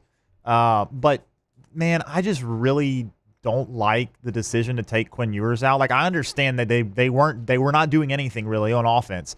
But that guy is your unquestioned starter, I think, and he should be, at least in my opinion. He's a really good quarterback, and even though they weren't scoring, it's still kind of head-scratching to me to bench him for a young quarterback, against a Georgia defense. So I didn't really like that very much. I mean, they come back in the second half and they score touchdowns on 2 of their first 3 drives, and they went for on 4th on that second drive. But that's a tough one for me.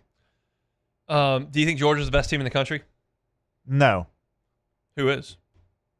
I think it might be Oregon.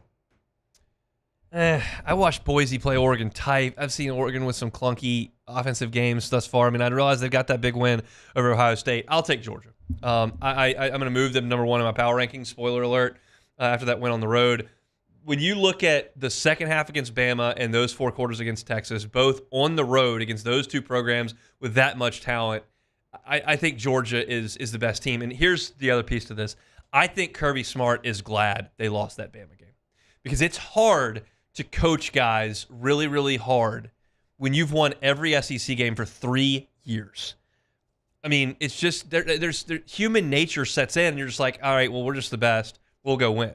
And so for them to go to Tuscaloosa, get punched in the mouth, and lose in a 12-team playoff era, like, that's not going to hurt them as long as they take care of their business the rest of the way.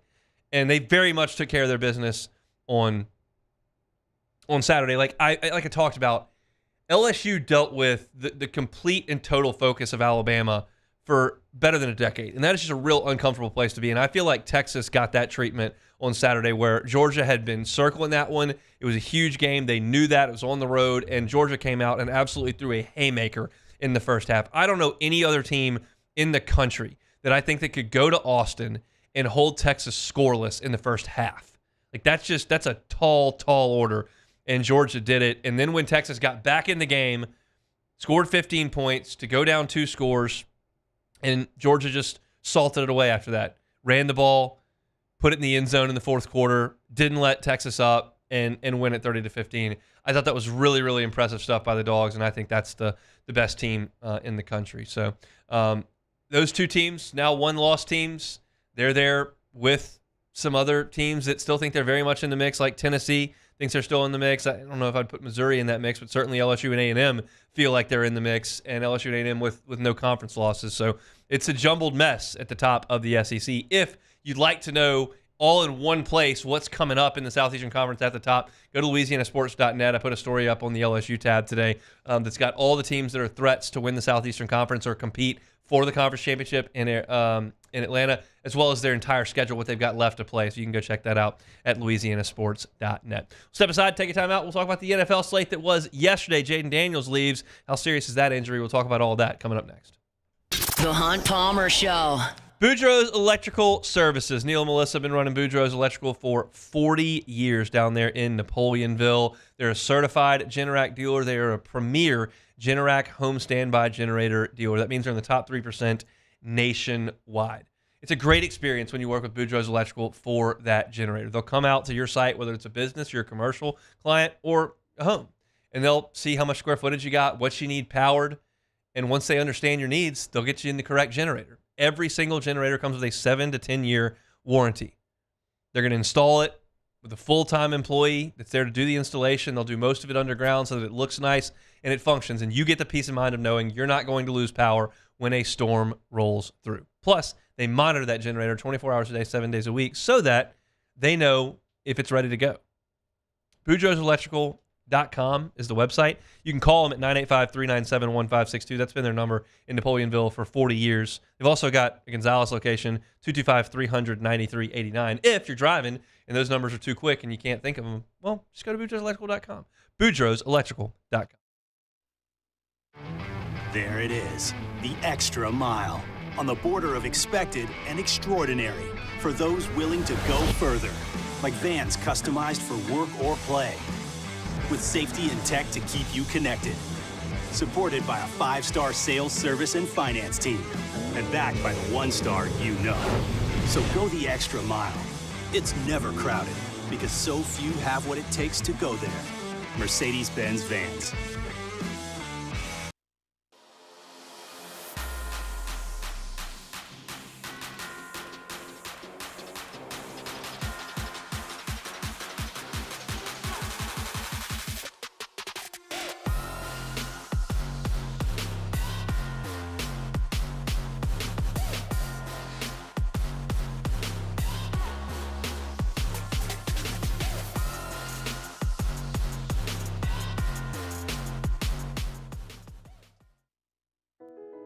I've been doing business with Luba for 25 years. They're dependable, trustworthy. It's just the attention to detail with our clients. Our folks have years and years of experience. They're highly trained professionals, but many companies have that asset. What I'd like to think makes Luba a bit different is that we use those talents in a way that truly is dedicated to serving the needs of the folks who depend on us.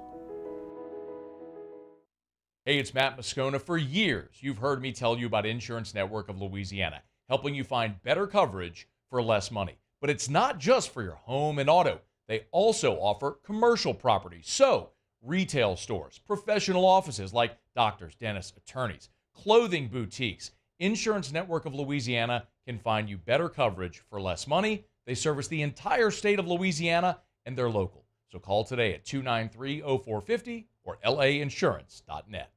Gulf Coast Office Products is a nationally recognized Savin office equipment dealer based right here in Louisiana. Over 100 employees strong, Gulf Coast has the boots on the ground to support all vertical markets, from education, engineering, legal, and finance. With the latest in office technology, from desktop to production segment units, Gulf Coast and Savin have the perfect fit for you. Call 225-756-2644.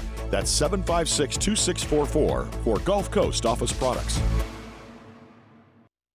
Dylan Cruz here to tell you about Six Rings Baseball and Softball Camp. If you live on the North Shore and play ball, go to Six Rings Camps with former LSU assistant coach Dan Canaveri. His knowledge is second to none, and your child will improve and have fun doing it. Camps were held at Coquille Park and Six Rings Academy in Covington with 4 sessions over the summer. Full day and morning only sessions are available from ages 7 to 13. Go to sixringsbaseball.com or call 985-206.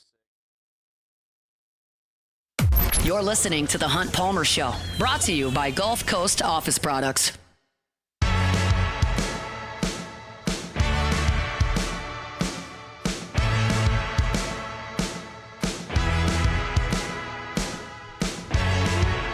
Check out Trey Beal and the gang at Gulf Coast Office Products, GCOPnet.com. All your printing, scanning, copying needs. I tell you this every week, but you can do business with the mom and pop shop, and you're going to have a great relationship with them. You'll get great customer service.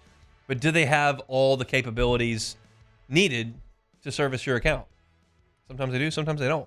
You can do business with the big box store, and they got all the capabilities, but do you get any customer service? Do you have a relationship there? Are you just a line item for them? Do you make a phone call? Do you get someone on the other line, or you get a recorded line?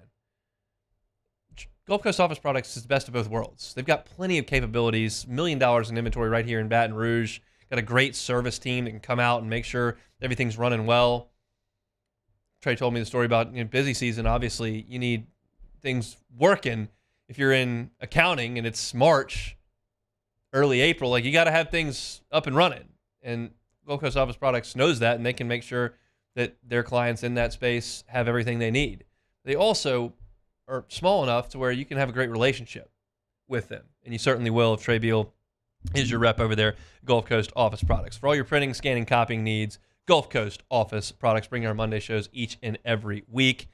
Just a tweet out for me in Rappaport at Rap Sheet. Commanders quarterback Jaden Daniels, who left Sunday's win early because of his ribs, suffered an injury that is not considered to be serious but does require treatment and monitoring throughout the week, according to sources. His status for the Bears is up in the air. If you were watching yesterday, Jaden took off on a long scramble, got out past midfield, and then was tackled and came up kind of grabbing his ribs area, and he did not come back into the game. This is the concern with Jaden because he's going to run a lot. This was a huge play that he made, and they were great on offense yesterday again and demolishing the Panthers. But the injuries can be a concern because you're taking some real shots when you run like that. Yeah, he's not the biggest guy. He's got decent size, but NFL linebackers and defensive backs are pretty big, and they can hurt you. But yeah, hopefully he doesn't have to miss too much time because, man, they're on a run right now, and they have a real chance of making the playoffs if they can keep playing as well as they are. But yeah, I hope he comes back soon. He is on my fantasy football team, so get well soon, Jaden. They're 5-2 right now. They have won 5 of 6. The one loss was against the Ravens in a one-score game on the road, so certainly no shame in that. And they've got some winnable games coming up. They've got a home game with Chicago coming up on Sunday. They're at New York, the Giants, who are not very good, before they get into Steelers, Eagles, Cowboys, and Titans, and they come to New Orleans in the middle of December. So hopefully Jaden gets to feeling a little bit better and can go this Sunday against the Bears. I talked about this on Friday, and I just do not understand it. Joe Burrow stinks against the Browns. He cannot play the Browns. They gotta win 21-14. But Burrow, once again, 15 of 25 for 181 yards. He got sacked 3 times. His QBR was 36.7. Cincinnati couldn't run the ball. They ran it for 2.4 yards per carry. The Browns are terrible. And the Bengals, we think, are a decent football team. They're clawing their way back into it after another terrible start. They've won 2 in a row now. But goodness gracious, they cannot shake the Cleveland Browns, and it's usually Myles Garrett that's the guy that does all the damage. He didn't have a sack in this game, but it's crazy to me that year in and year out the Bengals struggle so mightily with the Browns, who don't ever win anything. It's crazy. It is, and honestly, the Browns. I haven't gotten the full story yet, but for some reason, Jameis Winston has been the backup for Deshaun Watson this entire season, but for some reason this week, I don't know if he was slightly injured or what it was, but Dorian Thompson-Robinson was the backup, and Jameis Winston was the emergency backup. He did eventually come in and do a touchdown and gave the Browns a chance to get an onside kick and maybe tie the game, but he was terrible. Dorian Thompson-Robinson, not good. He threw 2 picks. 11 for 24, 82 yards. Did he have a sissy blue shirt on? No, not. I mean, maybe underneath his shoulder pads, but it's possible. But yeah, I mean, if Jameis Winston was the backup, maybe this game is closer. I mean, I think he's a better quarterback than Dorian Thompson-Robinson. So yeah, it doesn't make any sense. But at the same time, the Bengals just haven't been super impressive this year. So got 2 wins in a row against bad teams, but then they got to go play the Eagles this week. So the Chiefs, man, are just inevitable. This is a spot that a lot of people thought they might come up short. You got to go on the road to San Francisco, and they just controlled it. They just controlled the game, start to finish. 28-18 was the final. Brock Purdy picked off 3 times in this game. Look, it's tough to bet against the Chiefs ever, and they just seem like they're inevitable. But I'll tell you what, I don't know if they're the best team in the league. The Lions might have a case for that. They are really, really good, and it's wild to me that when you start talking about the top 5 quarterbacks in football, like you probably have to mention Jared Goff's name on the back end of that. Yep. Like, he's been good for a couple of years now. Cool, calm, collected, drove them down for that final drive to get the touchdown at the end, and they beat Minnesota in Minnesota to tie them atop the division lead. And Goff throws for 280 yards and 2 touchdowns. Jahmyr Gibbs was great, 116 yards and 2 scores as well. Ross St. Brown went over 112 yards. Like, that's just a good team in Detroit, and that was a huge win for them. They scored 21 points in the second quarter of that game to kind of take control of it. Yeah, and the Vikings still played well. I mean, it was a really close game. Sam Darnold still hasn't flipped a switch yet and gone back to old Sam Darnold. Apparently, he really is just a pretty talented quarterback, and the Vikings are still in a good position too. I mean, they're still 5-1. But yeah, the Lions, man, they're just a wagon right now. The Jahmyr Gibbs and David Montgomery are both really good running backs, and Amon-Ra St. Brown might be making a case as a top 5 receiver in the league. So yeah, Jared Goff, man, I mean he's been really good, and he had some up and down times with the Rams, but he was still solid. But he's just a really good quarterback, it seems. Another guy that people maybe thought he's not that good, but he seems to be a pretty good quarterback. I love this stat that I dug up earlier this morning. The Carolina Panthers have scored a point differential of negative 133. That is, of course, worst in the NFL. Second worst is the Dolphins at negative 59. So they are 60-ish points worse than the second worst team in the NFL in point differential. That is a tough scene. Basically, at this point, I mean, it should have been realized after what the Saints did to them, and then how bad they've been since then. Obviously, injury and all that stuff. But anyways, you can't take anything that happened when you play the Panthers. Don't take anything away from it, because they are just so horrendously. Yeah. Marcus Mariota came in the game and threw 205 yards and 2 touchdowns. He was horrible when he was a starter the last few years, and now he's the backup, and he came in and looked like he could be a starter in the NFL. So you just really 40-7. Yeah, you really cannot take anything away from playing the Panthers. They are just so far and away the worst team in the NFL. It's not even close. I mean, listen to 40-7 against Washington. The Bears, we don't think are the best team in the NFL. The Bears beat them 36-10. It's actually a bad look that the Bengals beat them only 34-24 because the Saints beat them 47-10, and the Chargers, who are world beaters, beat them 26-3. So like, it's just they just get annihilated every single week, and I'm curious to hear from David Tepper like long form, because he bought this thing as like his new toy, and it's clearly the worst franchise in the NFL. I mean, Washington has fixed their issues. They were certainly in the mix for that. Like, the Jets are no world beaters, but they're not as bad as the Panthers. The Browns, that's bad. You got a bad PR situation, and the Raiders aren't great. But clearly, the Panthers are the worst organization in the NFL. They are, and I think you can point to the decisions that David Tepper has made. I mean, I'm not going to sit here and tell you that he shouldn't have fired the coaches the last few years that he has, but when you just keep turning over coaches year in, year out, and your team is bad, it's just never going to get better. I'm not, like I said, I'm not going to say they shouldn't have fired the last few coaches, but at the same time, you when you have no continuity in an organization, you can't build a culture. It's just never going to happen. And as long as he is the one always calling the shots, it's just never going to work, I think. And he's going to be the one calling the shots. So unfortunately for Carolina fans, I think you have a very long road ahead before you actually start winning games. How do we feel about the Saints in Carolina in 2 weeks?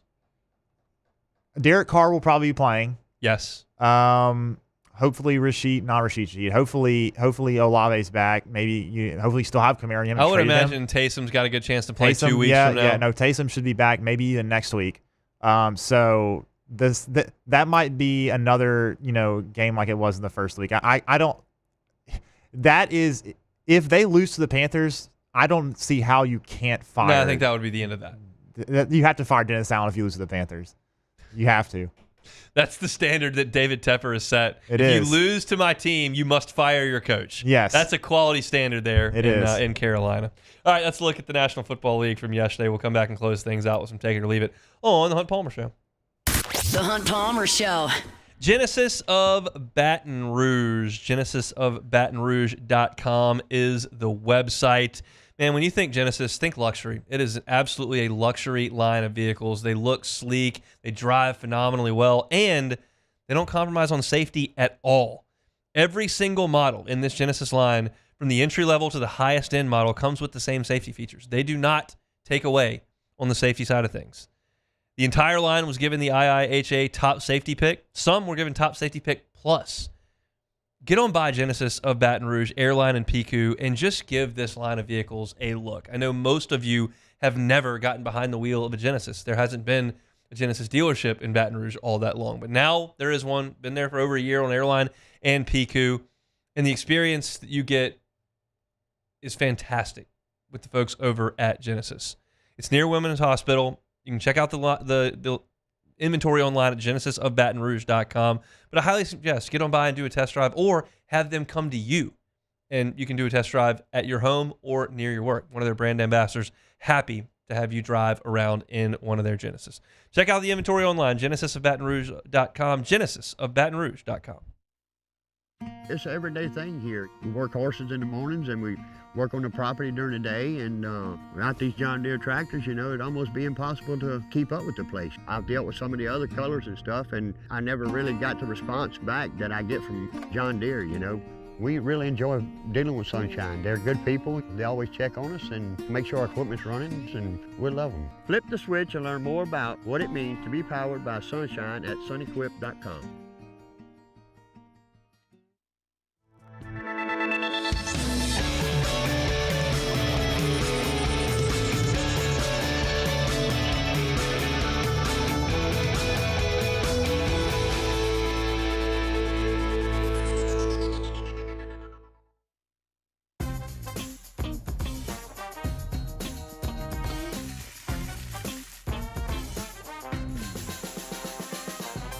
The best kept secret in town is out. Discover Tallulah at the Renaissance Hotel on Bluebonnet.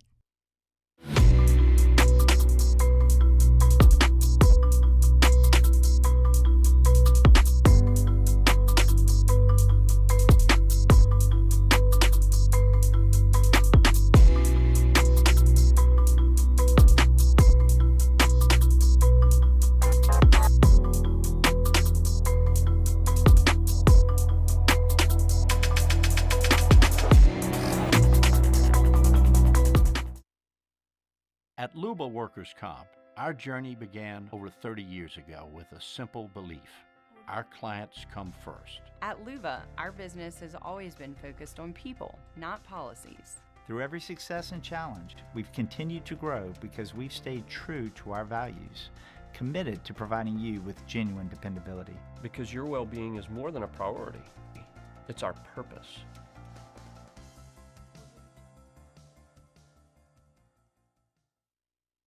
Breck teamed up to reimagine your parks, and you imagined big. With your help, we went to work, creating 12 beautiful community parks across the parish. A family-sized water park, miles and miles of trails, and parks just for your dogs. There are more places to splash, to explore, to run wild, and even soar. You imagined, we delivered gold. Breck, your #1 park system in the nation. Electricity is all around us, and our families depend on it. Every day is sparked by the power of a cold drink or a warm meal, a movie night, and a comforting light at the end of a dark hallway. From sunrise to sunset, playtime to bedtime, our team is ready to take care of your electrical needs, even in the case. This is the Hunt Palmer Show, brought to you by Gulf Coast Office Products.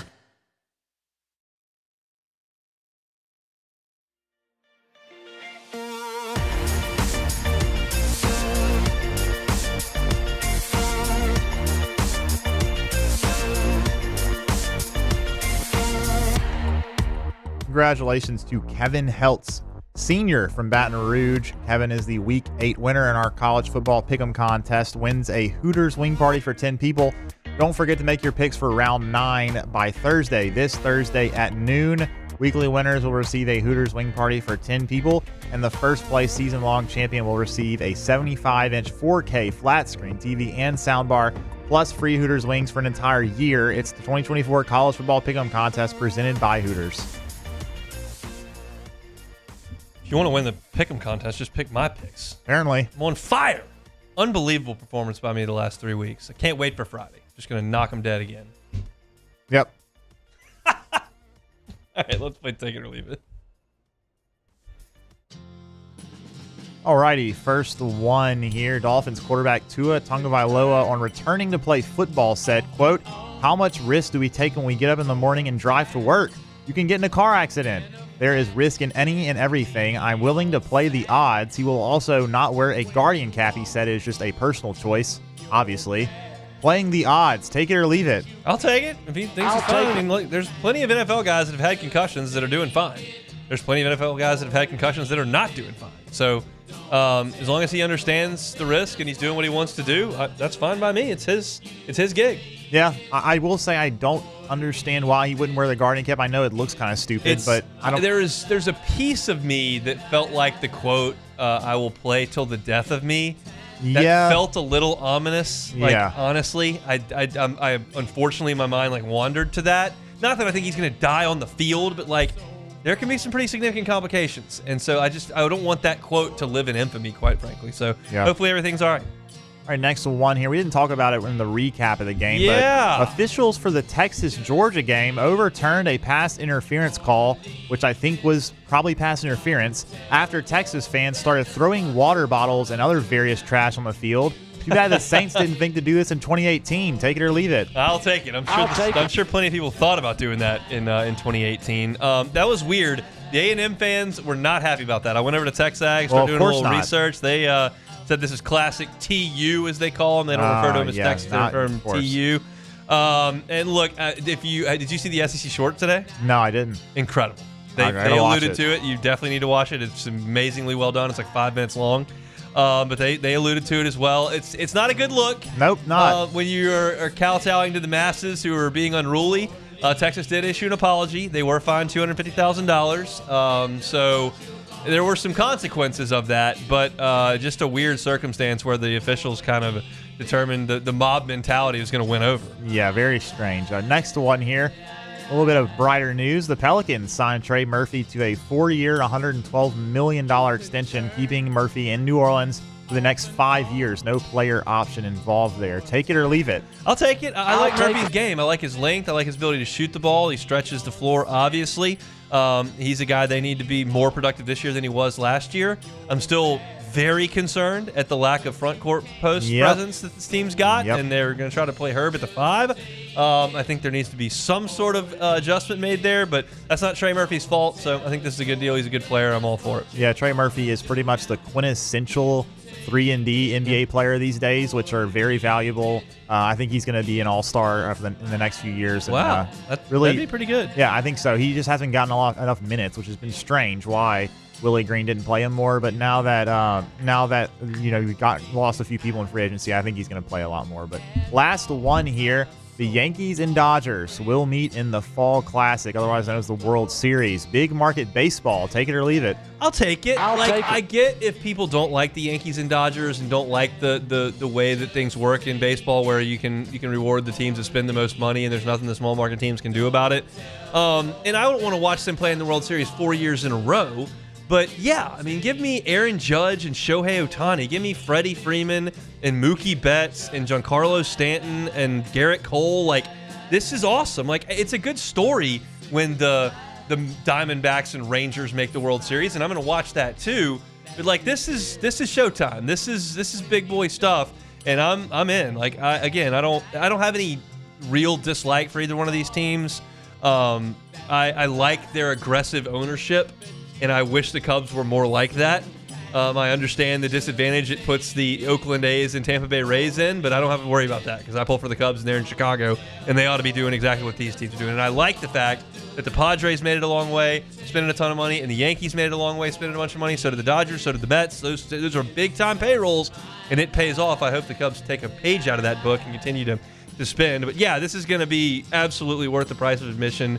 And I don't have any ill will for either team, so I'm excited to watch it. Yeah, I know the MLB are very, very happy, and we're just salivating at the notion that this could be a potential World Series matchup. So good for MLB for sure. And I think a lot of people are going to be tuning in for this one because there is a lot of star power. There's a ton of star power. I wish Shohei was pitching a little bit. That would be nice. He and Judge up there, 8 times a game with 4 bats apiece. Yeah. That's worth watching for sure. So that's it for Take It or Leave It here on this Monday. Our Monday show is brought to you by Gulf Coast Office Products, GCOPnet.com. All your printing, scanning, and copying needs. All right, I think it's time probably tomorrow to start inching towards Texas A&M when we come to you at 1 o'clock. I will certainly look at the college football playoff picture. That's very much relevant to LSU at this point as the Tigers have kind of announced their presence there. It's quick. You can remove yourself pretty quickly, but LSU's very much in the mix for that right now, so we'll talk about that tomorrow as well as some Heisman odds. We'll talk to Glenn West about LSU. We'll talk to Sharif Ishak about the Saints and how they pick up the pieces. So all that coming to you on tomorrow's show. If you missed any of today's show, catch it on demand wherever you find podcasts or, of course, on YouTube. Always invite you to check out our 2 YouTube channels, Hunt on LSU and Hunt on Saints. That's it for us. Matt's going to drive you home on After Further Review. We're back tomorrow, same time, same place. Have a great Monday. It's the Hunt Palmer Show. The Hunt Palmer Show.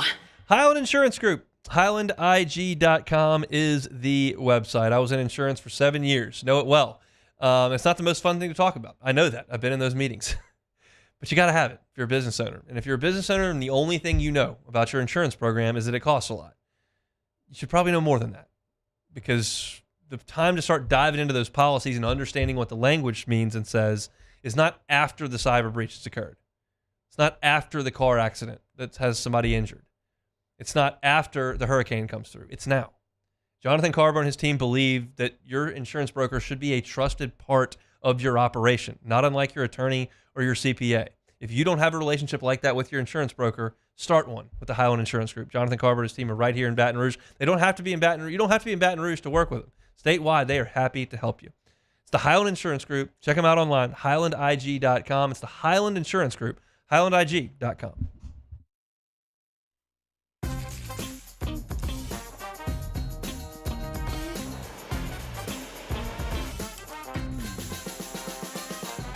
The best kept secret in town is out. Discover Tallulah at the Renaissance Hotel on Bluebonnet.